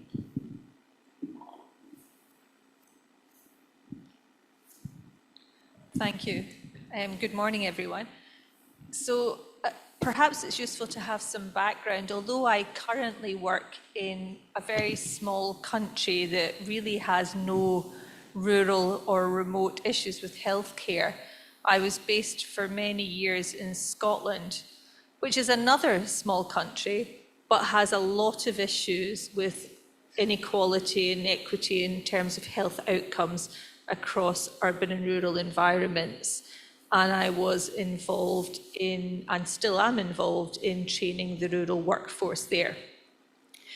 So I think it's useful to go over some of the aspects of context that we heard about today, because every country is different, but there are similarities and generalizabilities that we can pull out. So your country is, to be frank, enormous. This is a very large country with urban-rural divide and difficulties with transportation and links, and a lot of geographical inequality. You have your health challenges, the chronic diseases, cardiovascular, diabetes, smoking-related, which, to be fair, are the issues for many countries across the world. Chronic disease is the big issue, lifestyle factors, but you also have issues that are perhaps not seen in some other countries, like maternal child health, or are seen less in other countries. You have health system challenges, the primary healthcare integration, and something that again is quite common, an over-focus in my mind on hospital medicine and hospital specialists compared to subspecialists that are more generalist, perhaps still working in hospitals, but not subspecialists, and primary healthcare. Picking up from this morning, your health workforce challenges are interesting. Production of healthcare, the healthcare workforce, does not seem to be the key issue for many groups of health workers, but absorption into the public health system is. Now, that to me is quite interesting, coming from two countries where our numbers of undergraduate students in medicine, which is what I know most about, is absolutely matched to the anticipated needs of the health workforce. Now, that matching, that forecasting is usually, to be frank, wrong, but there is a kind of, at least there are some attempts to match the undergraduate population, the graduates ready to go into postgraduate training, whether it be primary care or secondary care, with what the anticipated need. Obviously, there's a distribution of health workers geographically across hospitals and primary care. These are not issues that are unique to Indonesia. But I think what I see you struggling with a little is bringing together a really complex system where there are lots and lots of different key stakeholders, and there seem to be tensions between key stakeholders. The important point to me is looking at your system as a whole.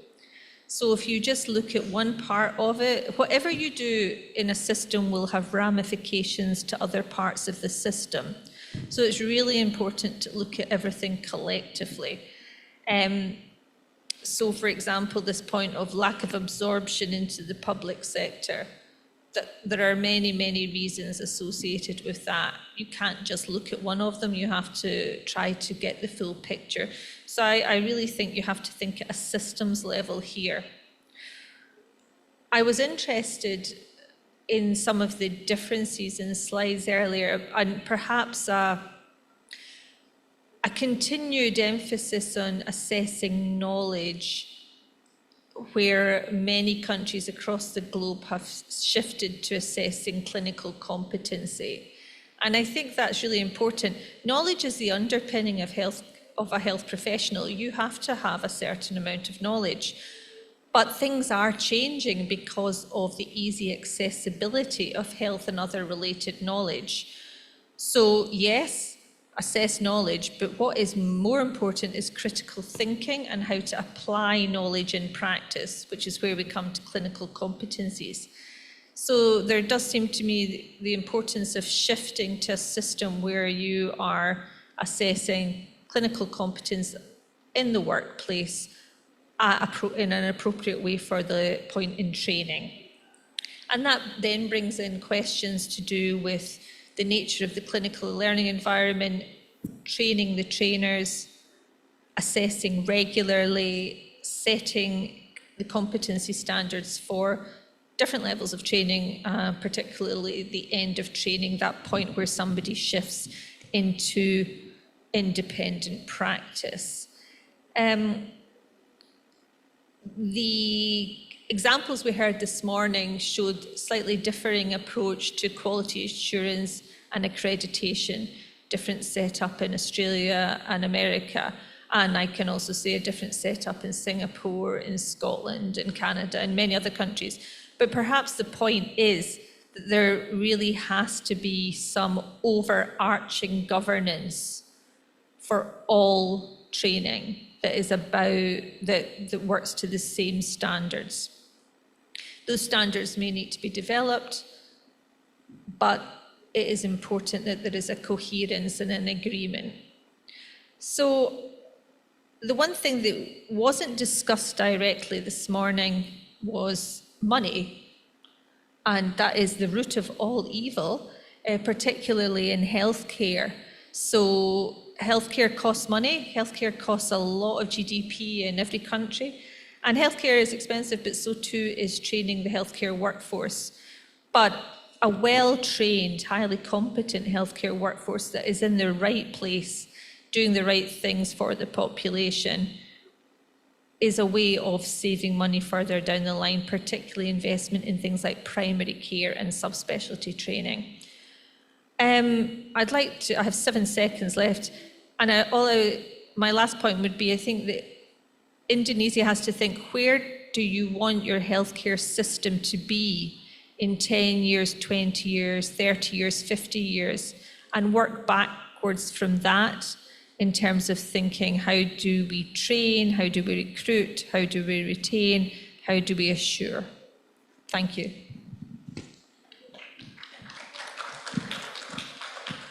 Thank you very much, Professor Cleland.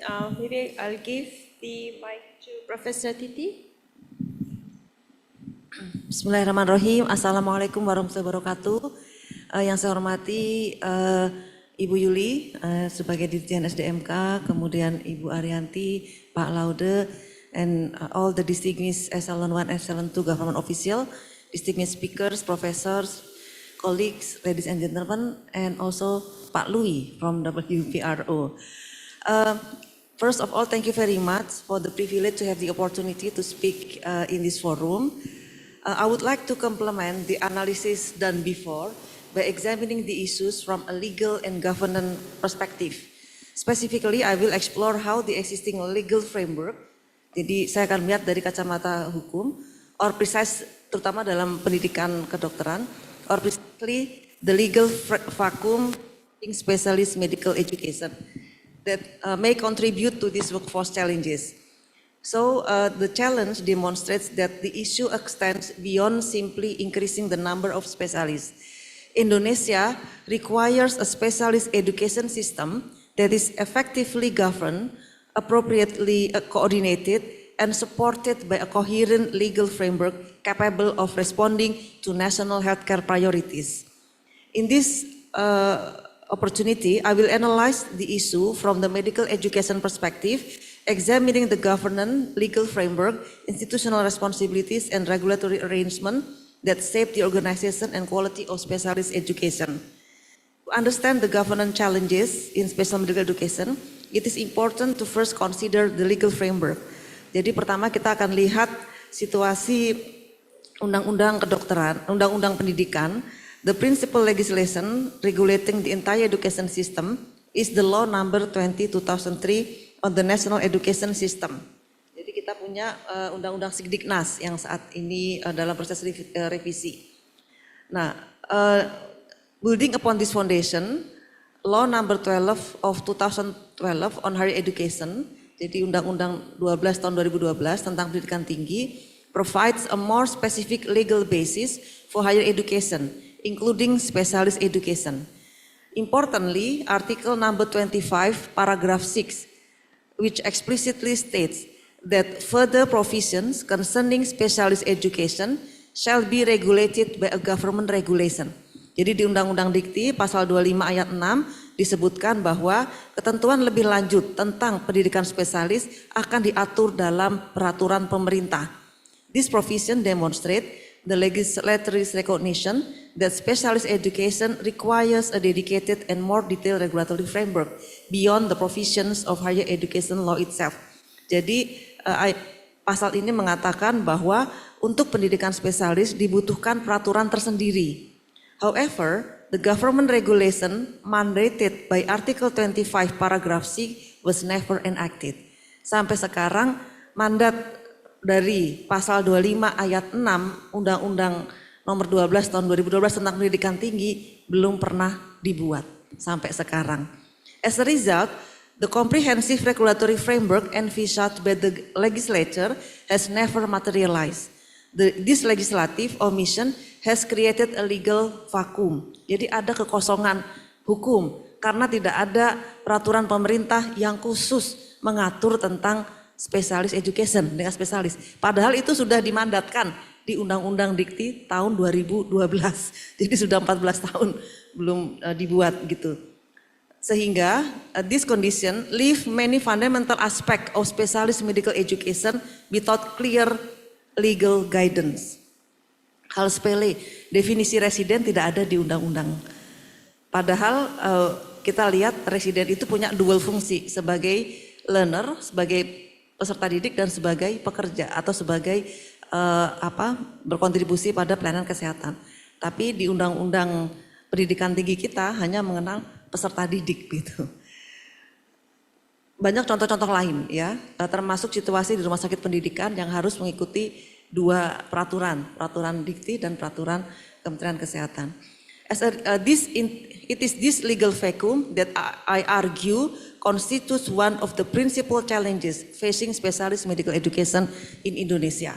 As a result, the regulatory framework envisioned by the higher education law was never fully realized. Consequently, government has relied on fragmented sectoral regulation, resulting in overlapping authority, inconsistent implementation, and reduced legal certainty among the institutions responsible for specialist education. Ya, walaupun sudah diakui di Undang-Undang Kesehatan, ada hospital based specialist education, ada rumah sakit penyelenggara pendidikan utama, tetapi the current regulatory framework di bidang higher education belum mengakomodasi itu. A legal vacuum exists when the law fails to adequately regulate a particular area, resulting in uncertainty regarding rights, obligations, institutional and mechanism for implementation. In the context of specialist medical education, this vacuum has significant implications for governance, accountability, and educational quality. One of the fundamental principles of the rule of law is legal certainty. This situation also reflects a lack of regulatory harmonization. Effective governance requires that law and regulation function as an integrated system rather than as an isolated legal instruments. When regulations are fragmented or inconsistent, institutional coordination becomes difficult, administrative process becomes inefficient, and policy implementation is weakened. Consequently, dispute regarding authority, accreditation, curriculum development, clinical supervision, and educational standards becomes more likely. Addressing this challenge requires more introducing additional regulation. It requires developing a coherent, comprehensive, and harmonized legal framework that clearly allocates authority, establishes institutional responsibility, and promotes intersectoral collaboration. Such reform should be guided by the principle of legal certainty, proportionality, transparency, and good governance. In conclusion, Indonesia's challenge in specialist medical education, including shortages, unequal distribution, inconsistent production, and fragmented governance, are symptoms of a deeper structural problem. At the heart of this challenge lies a legal vacuum that undermines legal certainty, weakens institutional coordination, and delays the implementations of transformation. To address this situation, I propose that Indonesia consider an extraordinary legal approach to accelerate the reform of specialist medical education. One possible option is the issuance of government regulation in lieu of law, peraturan pemerintah pengganti undang-undang khusus tentang pendidikan spesialis. This proposal is based on the view that the shortage and unequal distribution of medical specialists are no longer merely educational or administrative issues. Jadi masalah kurangnya pendidikan spesialis yang begitu parah dan distribusi yang sangat tidak merata bukan lagi sekedar isu pendidikan maupun isu administrasi. They have become matters of national strategic importance because they directly affect access to healthcare, public health resilience, and constitutional right of every citizen to obtain health services. Jadi ini sudah masalah strategi nasional bahwa ketiadaan dokter spesialis akan berefek pada berkurangnya akses sehingga mengurangi hak konstitusi setiap warga negara untuk mendapatkan pelayanan kesehatan. If the current situation is recognized as constituting a compelling national emergency, jadi ini bisa dikategorikan suatu situasi yang memaksa, an extraordinary legal response may be justified to establish a clear and comprehensive legal framework for specialist medical education without unnecessary delay. Such a framework would strengthen legal certainty, improve institutional governance, and accelerate the production of competent medical specialists needed to meet Indonesia's healthcare demand. Ultimately, strengthening specialist medical education is not only an investment in higher education, but also an investment in national health security, equitable healthcare, and the future well-being of the Indonesian people. Thank you very much for your attention.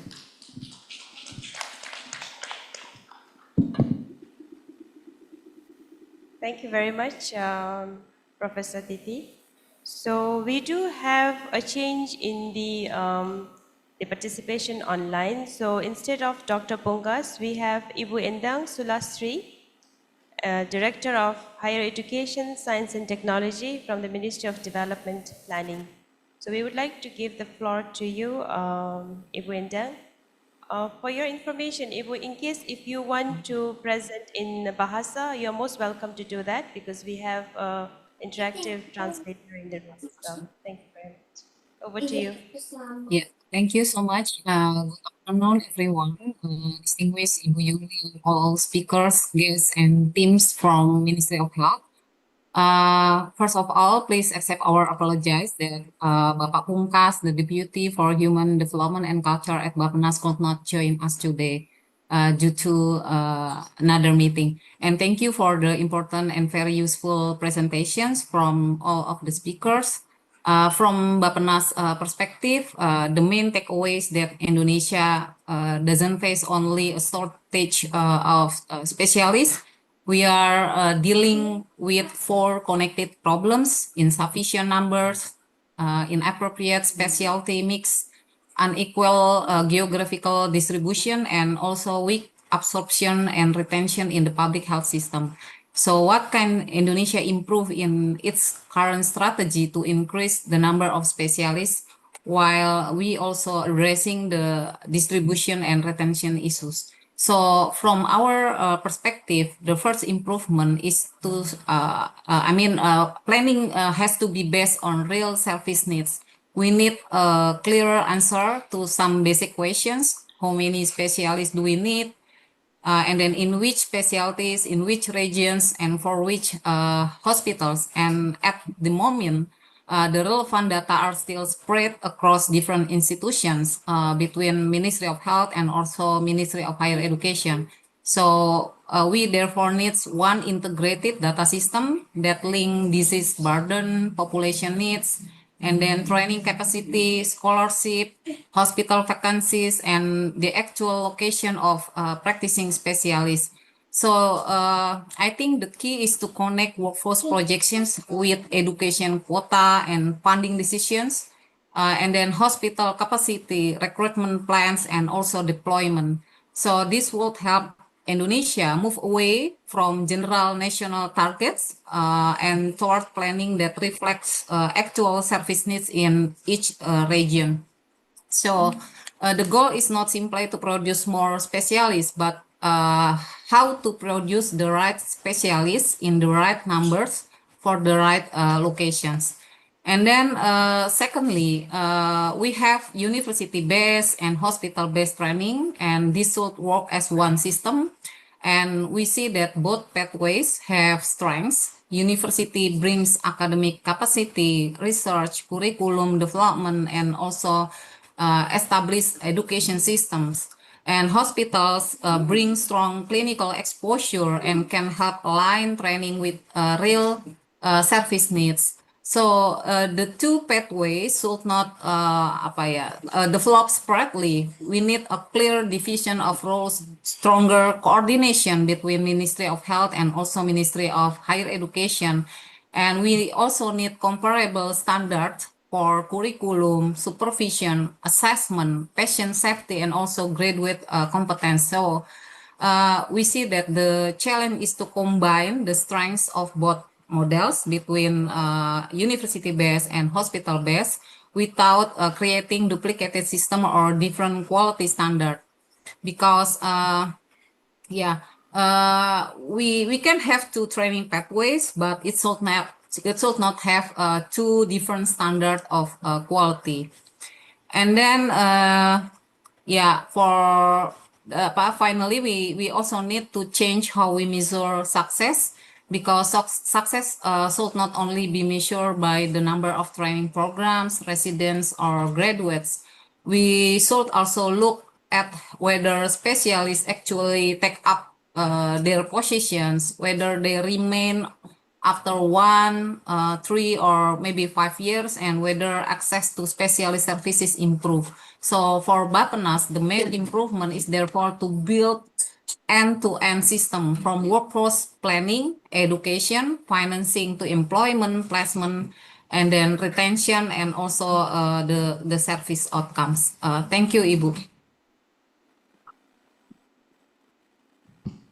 Thank you very much, Ibu Endang.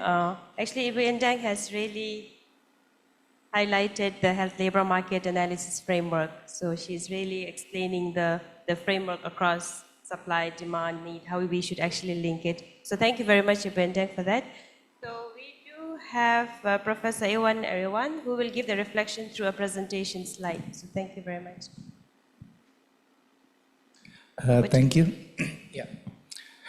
Thank you for the opportunity to learn and listen of the HLMA, and then also the opportunity to give my response to it. So actually my response is based on my work with MOH about estimation and projection of the need and specialists and other related works. So next slide please. So as you may know that we have done the estimation and projection of the need of health worker in Indonesia.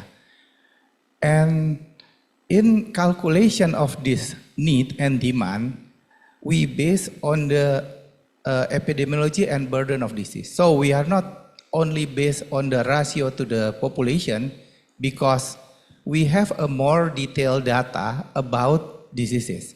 We have the social insurance claim all over Indonesia, and it is about 90% of Indonesia population already the member of that insurance.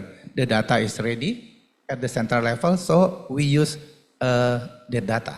We know from the data in detail the diseases and the procedure that the people in Indonesia use. Of course, it is limited to the user and member of the Indonesia social insurance. But we have the basis and then we could do some adjustment. And also we did the estimation and projection for each province and district, not at national level. So we try to do the detailed estimation and projection. And we compare it with the current available health workforce, the attrition and the graduate. And so, yeah, we agree with the HLMA. The problem in Indonesia is the quantity and distribution. It is not just the quantity. The distribution is also a problem. And from some health workforce, the distribution is more problematic than the quantity. Yeah.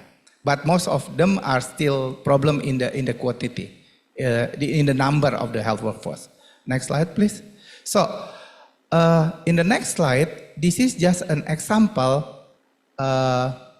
where the quantity and distribution is still a problem. This is the example of the cardiologist in Indonesia. So, most of the province is still lack of cardiologists. And the distribution is still uneven distribution.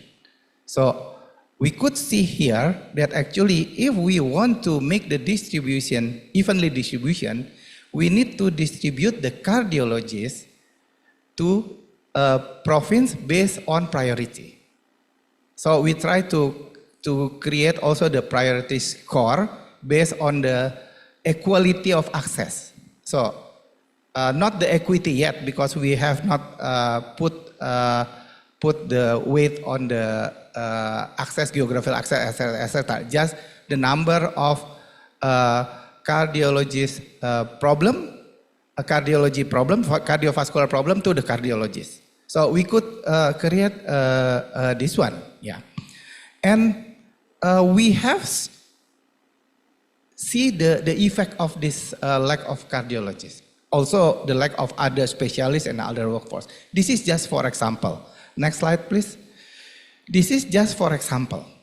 This is if we look at the current, last year publication in Lancet by HLMA, show the mortality of cardiovascular diseases by year, by country in ASEAN. So this is a special analysis by HLMA about the Asian country. So you could see Indonesia is high and still plateau. The other country already, most are decreasing, but Indonesia is still plateau. Yeah.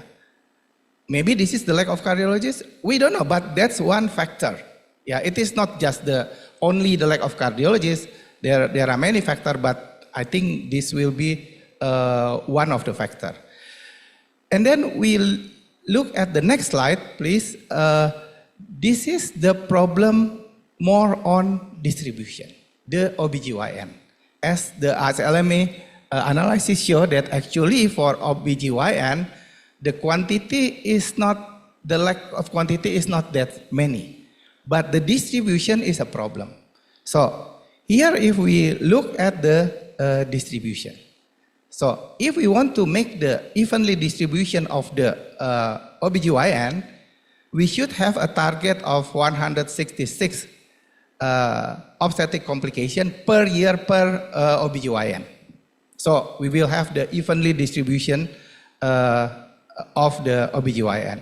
But if we look at the current situation in the next slide, this is the current situation. This is analysis is 2023, but I think right now is still almost the same. We could see here, if we estimate the number of obstetric complication in every province, we could see here one cardiologist in the Papua Pegunungan should manage about 1,000 obstetric complication in a year. Yeah. But in Jakarta, it's only 46. So you could see how uneven the distribution of the cardiologist is. So this is the problem of, the example of problem of distribution of the specialists in Indonesia. And the next slide, what is interesting, when we try to relate the lack of cardiologists and then the maternal mortality ratio by province. This is, you could see, although this is not the only factor, but the factor is correlated with the high MMR in some of the provinces. So we could see here the problem of the distribution of the specialists. And I only showed you the two examples for these things, but then it is only not the number, as HLMA mentioned, also how to have the good retention of the specialists. Yeah. So we have some analysis in the next slide. This is from the this is from the MOH data, MOH hospital. So this is only from public hospital. From their data, we could see the take-home pay of the specialists. So we could see there are three graphs. The gray one is the percentile 25. So 25%, the lowest 25%, and then the dark blue is the median. So the median is the dark blue, and then the green is the percentile 75. So just look at the dark blue, we could see there is a different in take-home pay from the public hospital between area. And you could see here, actually the main driver is the fiscal capacity.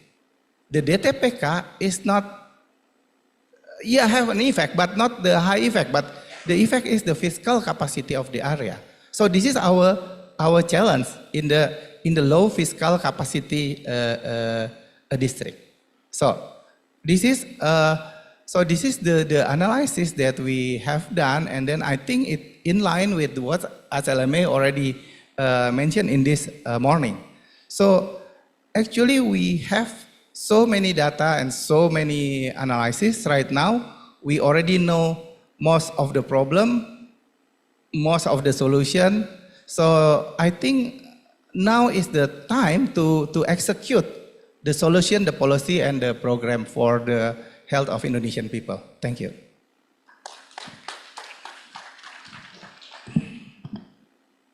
Thank you very much. So with this, we have concluded the reflections from all the discussants. Thanks very much. So several common themes have emerged during the discussions and the presentations, including the importance of health workforce planning based on evidence, strengthening specialist training capacity, ensuring quality assurance, very important, creating incentives for equitable deployment, supported by financing, which we haven't talked much, but which is very important and critical, and building stronger partnerships between government, educational institutions, and professional bodies. So we'll now open the floor for question from the participants in the room.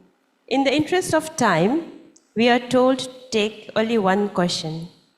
So that will be the precious one question. Maybe the first come first, or the best question will take the chance. And may I kindly request the participant who is asking the question to introduce yourself and then also your affiliation of institution. Thank you very much. Thank you very much. I rush to raise my hand just so I can get my question through. My name is Ben Prayogi from Indonesian Radiation Oncology Society, and I'm also a medical educator at the University of Indonesia for the Radiation Oncology Training Program. I've been working with the ministry and with Dr. Iwan Aryawan's team in the healthcare and workforce analysis and planning. I want to highlight two potential blind spots we haven't covered in this morning session. The first one is the importance of looking more closely in how we define need. This is something that Dr. Iwan knows already. Are we going to define need as the number of population? Are we going to define this as the number of cases?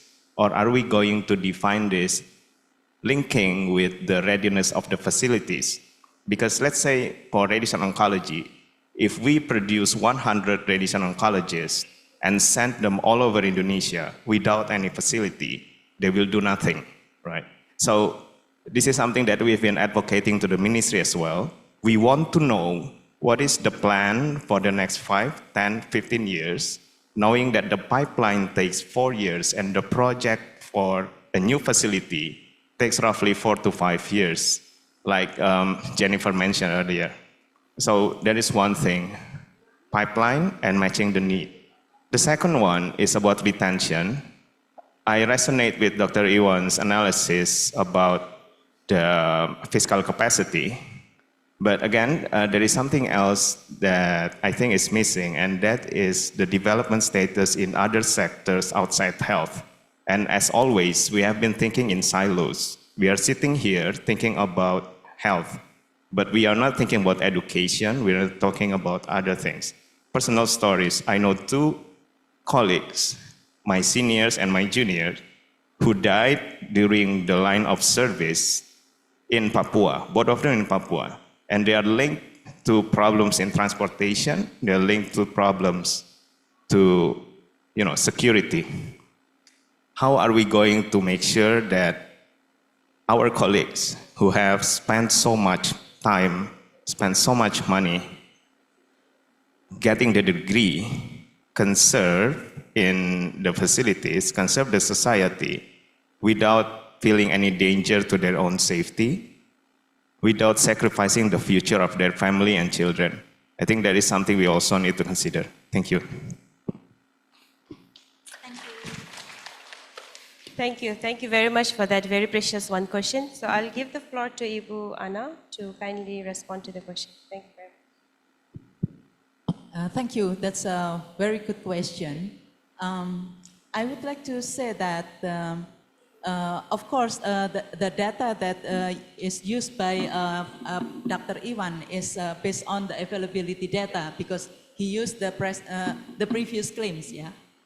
And we also understand that in some of districts, especially, let's say we discuss about some district hospitals, they do not have the present services because the equipment is not there, and then the medical doctors, the medical specialists also is not there. So that's why maybe the data is not yet available. But of course, because now the Ministry of Health would like to provide services closer to the community, including equip some district hospitals with some of the medical equipment that is necessary to address some disease challenges, including the KJSU, cancer, cardiology, and also stroke, and so on, as well as the maternal and child health. That's something I agree with you that this is also something that we need to take into account, because when we put some medical equipment in those district hospitals, then we also need to think about the number as well as the type of medical specialists that should be deployed in those district hospitals. So we also calculate this into our projection as well, because in the near future, with support from the Syrian project, we would like to close the gap of the unavailability of medical specialists for certain types in those district hospitals by providing both, sending the equipment as well as sending the medical specialists. And we do not only provide education for producing medical specialists, but we also work with the collegium to do the fellowship training, because some of medical equipment cannot be performed by medical specialists only unless they also receive additional competency training conducted by the collegium. So yes, I think we need to take into account as well. Thank you. I think that's it. So thank you very much. Do you want to add anything, Pak Iwan? Yeah. Okay, thank you. Yeah. Yes. So Yeah, actually the problem when we estimate the need or demand of the specialist, not just specialist, actually for all health worker. So we need to determine it's the need or the demand. Because when you estimate the demand, for sure the hospital is already there and then the equipment already there. But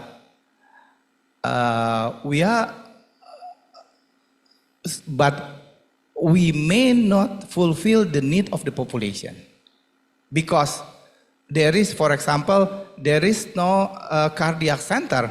So if we use the current data, there is no demand for cardiac catheterization because there is no center, there is no cardiologist. But actually there is a need. So we could calculate the need, but then the challenge is after we calculate the need, because here we calculating the need of the health workforce. This person cannot work without the support of the hospital, of the equipment.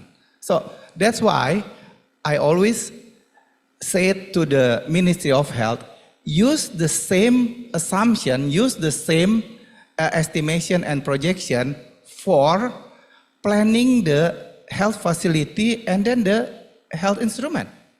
Because otherwise, when the planning of the health facility and then the medical instrument using the other assumption, this will not match.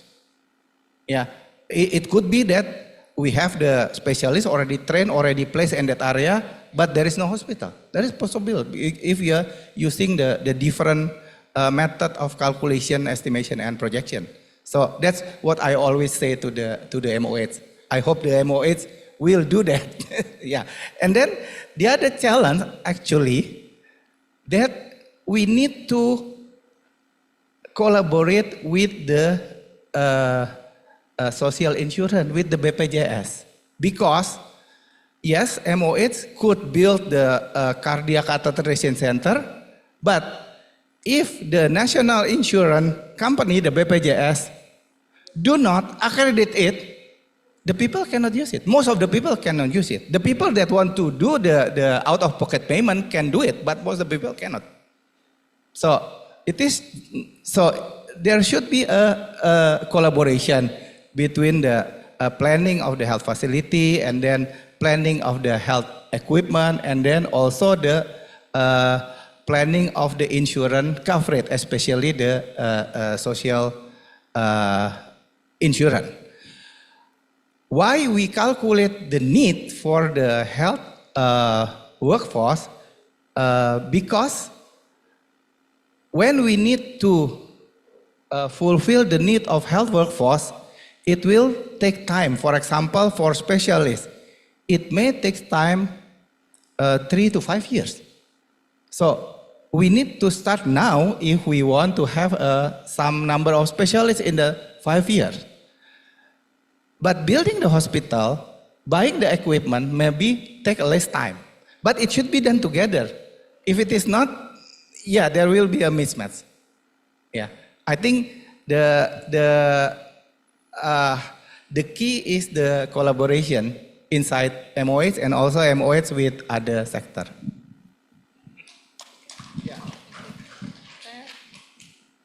Thank you for that. I completely agree that there is no point in spending money on specialist equipment if we don't have the specialists to use that equipment. And there are many stories from around the world of beautifully stocked hospitals with no healthcare workers, and you really don't want to be losing resources in that way.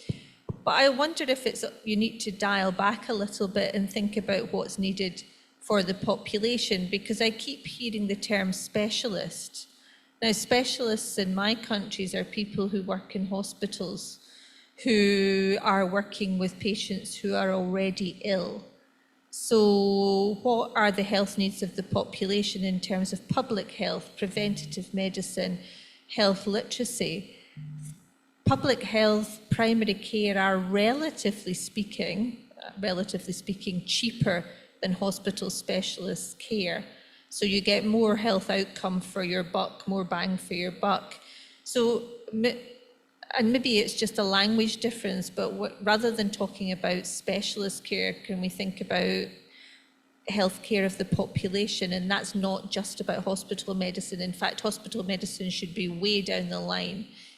There should be a lot more spent in community, primary care, family medicine, education.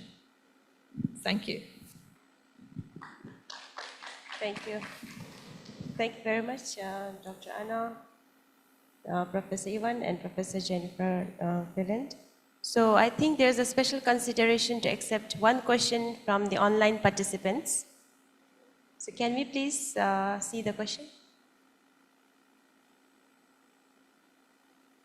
Do we have the question? Okay, sorry. Thank you. So we have the question here. The presentation emphasizes, so it's from Nurmala Devi, University Khairun. The presentation emphasizes geographical maldistribution. Have you analyzed the underlying reasons behind specialists unwilling to work in underserved provinces? There has been a huge amount of work across the world looking at that particular issue. I'm not sure about the research specifically from Indonesia, but the patterns are the same. So people do not want to work in isolation. They want to work in a centre where there are colleagues, and generally in underserved provinces, underserved areas, you're working in isolation. There may not be the support, there may not be the professional development opportunities. There may be, there's less prestige, there's less status, there may even be lower salaries depending on the way things are organised. So the unwillingness to work in underserved provinces tends to be a kind of conglomeration of different factors linked to support, prestige, salary, and also the human factors of people often wish to work where they are from or where their families are settled. So if an underserved province may not have schools for children or employment for spouses, depending on the country. So there is a combination of work factors and human factors. Thank you, Professor.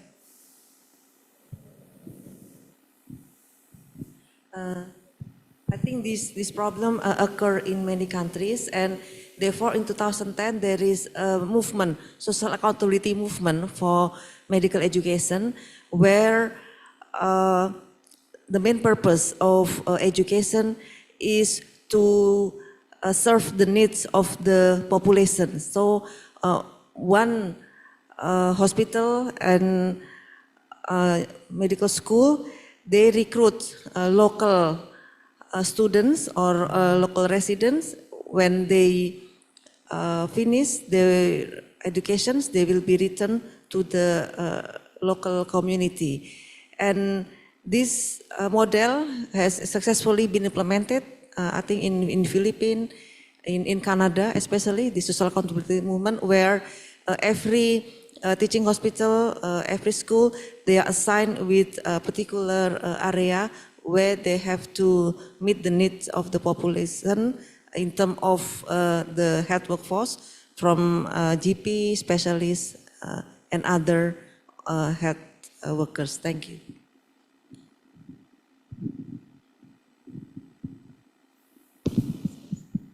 Yeah, I just want a quick response to these questions.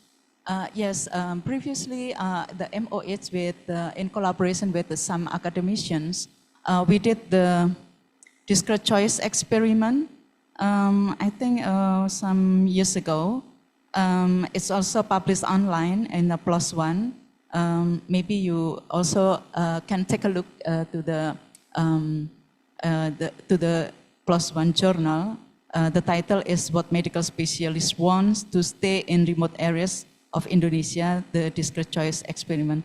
I was also one of the author of this study.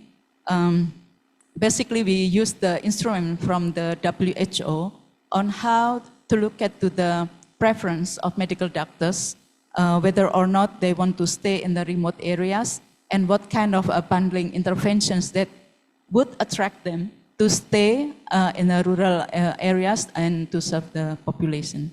So I suggest you to look at this publication. Thank you.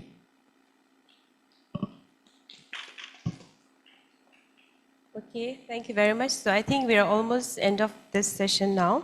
So today's discussion during this panel discussion as well as the presentations, some of the highlighted key messages are: specialist production must be viewed as part of a broader health labor market context, not just stand alone.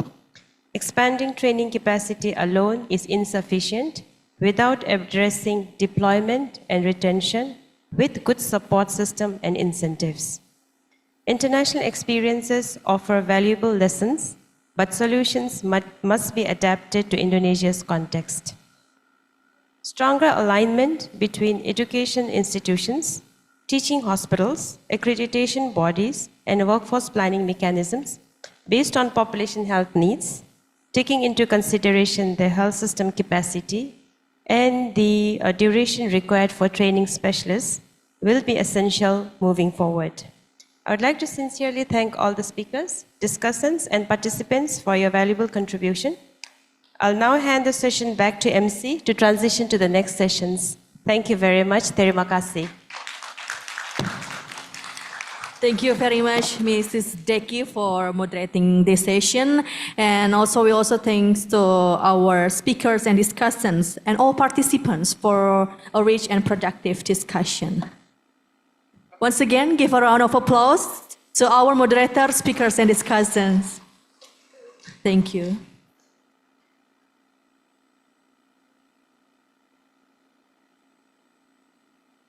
Okay.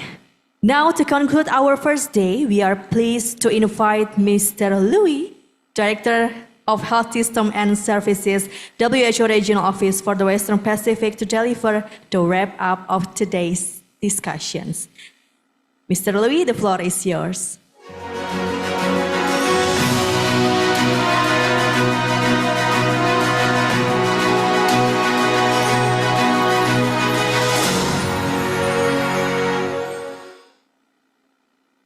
Welcome everyone. Sorry, I slept very late tonight because I was watching Spain beating France. Thank you for the congratulations. But the session this morning has kept me awake. It has been really, really fantastic, and I hope that you have enjoyed as much as I did. Learning about the figures that came from HLMA, but also better understanding and helping defining what are the issues that we will need to consider to address the challenges of the health workforce.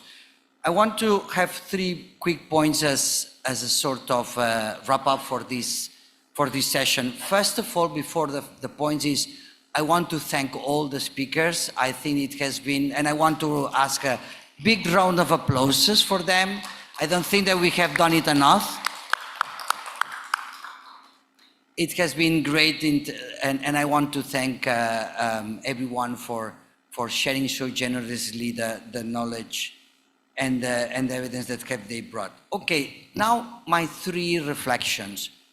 I think when we were putting together this policy dialogue under the leadership of the Ministry of Health, I want to quote here the Minister, Pak Budi, because Pak Budi had a very clear message which has led to why we are here, which is health workforce is the main bottleneck of the health systems in Indonesia. Indonesia has done a fantastic job on health financing reforms. It has improved primary health care. It has strengthened the regulatory of medicines. It has done a great job, but there is a bottleneck on all this. And if it's not properly addressed, it will drag the progress. And this is the health workforce. But it's very important to understand what are the problems that we are trying to fix. And this is why we suggested, and we have jointly delivered the health labor market analysis. And one of the things that I took from today's discussion, it's clearly, it is not only a technical problem and will not be enough to be only a technical solution. It will need to go all the way up and involve the highest political level to address that. And I think that's a message that we really need to embrace and to consider. The point that has been brought at the very end, health workforce is not an end in itself, it's a mean. And we cannot isolate it. In the last few interventions, there has been a link with finance, and it has been a link with when we were talking about need. The point is, what is the service delivery model that this health workforce is going to be for? And I also want to quote Professor Jennifer, are we training the people that we need? Because that's the question. No, are we training the people for the model that we need? Because are all these big list of specialists that we need, or probably a robust family practice model can probably be a better bet or better return for the money, as Professor Jennifer was saying for Indonesia. So it's important that we are clear to what is the problem that we are trying to fix. The second, in a sort of summary, okay, we went through what the HLMA is, and it's a structured way at looking at the numbers on the health workforce. And we went through, it's clear that if we have to put in a sentence what the results of the HLMA for the Indonesia have been, shortage will be there, maldistribution, absorption, which often is not really well factored in. And I'm very happy that it has been clear on almost every slide that absorption, it's a problem, because absorption would require going to finance, going to provinces, going to many other institutions beyond health. Also, I want to call for, there is a need to interpret carefully. You know, sometimes it's very attractive to find a HLMA number and rush to a easy solution. There is a lot of nuances. For example, that when we are looking at shortages, we need to, instead of let's go immediately to production, can a revision of a scope of practice of another cadre going to solve the problem that we are trying to fix? So we need to be very careful on the interpretation and on finding solutions. These nuances are very important. We have focused a lot on the specialist education, no? And HLMA data has reinforced this importance. It's and I think a consensus that I'm taking from listening to all the speakers is, okay, with this two-path approach that we have in Indonesia, there is a need to kind of increase the predictability and to consolidate it. I think it's a building that we are, it's an institution or a model that we are building, but still there is a lot of question marks. And I like a lot Professor interventions on the need to look at the legal framework and also raising all the issues of enforceability and implementability of this legal framework. So I think this clarity will be needed, and I also like a lot Professor McCall sharing, I would say generous sharing on the need to also learn from, I would say, mistakes or weakness or challenges. And he was very generous to share the Australian ones, which are quite informative and useful for Indonesia. My last point, what next? And tomorrow, and colleagues will cover the areas that we are going to address. But for me, it's I want to raise two reflections. One is, today we are continuously to identify the difficult questions that we need to address. And I think this blueprint that the ministry has in mind, it's probably the right platform to, one, as a process, to deal with all these difficult questions, but we will need to be brave and try to answer. And I have to share that my experience in other countries is sometimes these very, very difficult questions remains elusive and unclear, not because they require being very, to address challenges that are very, very, very rooted in the system. So the blueprint for me has to be the next outcome, the next step, not an outcome, the next step that we should be doing after that. I think offers us a platform where we can address all these difficult questions. And although we might know all the issues and solutions, as our professor was sharing, I think also we need to learn from the challenges on the implementation science, if you allow me the expressions, no? Samir was referring to the scale issues, no? We have been trying interesting things, which probably are the right things, but at the level of Indonesia, they might still have a scale problem. And probably my two main last points. One is, what will be the policy levers when we implement the blueprint? We will have legislative options, we will have incentives, we will need to go and call and knock the door of the Ministry of Finance for the size of the cake, but also for the way how we are paying for working on retention. We will need forecasting tools. We have them. We probably need to refine, and we will need to be clear, and that will be difficult, on institutional arrangements. Who does what? And it's an observation that in the Western Pacific region, we find it in many countries. Who is in charge of health workforce? Is the Ministry of Health? Is Ibu Yuli's team only? Is the Ministry of Higher Education? Is the provinces, or is the managers of the hospitals, or it's all of them has a stake? So how and are we going to define who does what? And and who does accreditation? Who gives the mandate to the institution that gives the accreditation? So for me, the blueprint has to confront these difficult questions and be explicit. And this will require understanding the political economy of the health workforce, the power dynamics. And I think you know that more than us. And I think we should not shy away to better understand and better to try to work with our stakeholders and understand their positions, their incentives, and find a solution that works for all. With that, thank you very much. I overshoot my time, and I wish you a pleasant lunch.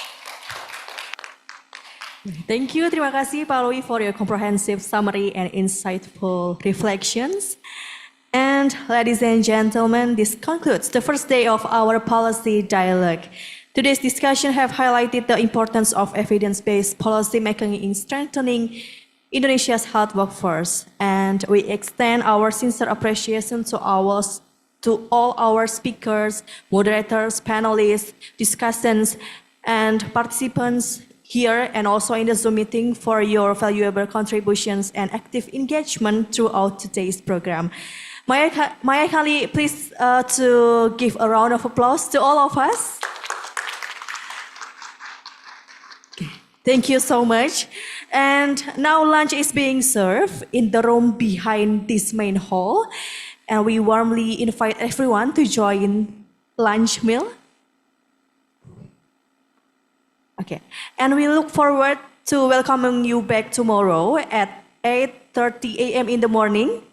Don't forget to come to here again at 8:30 in the morning to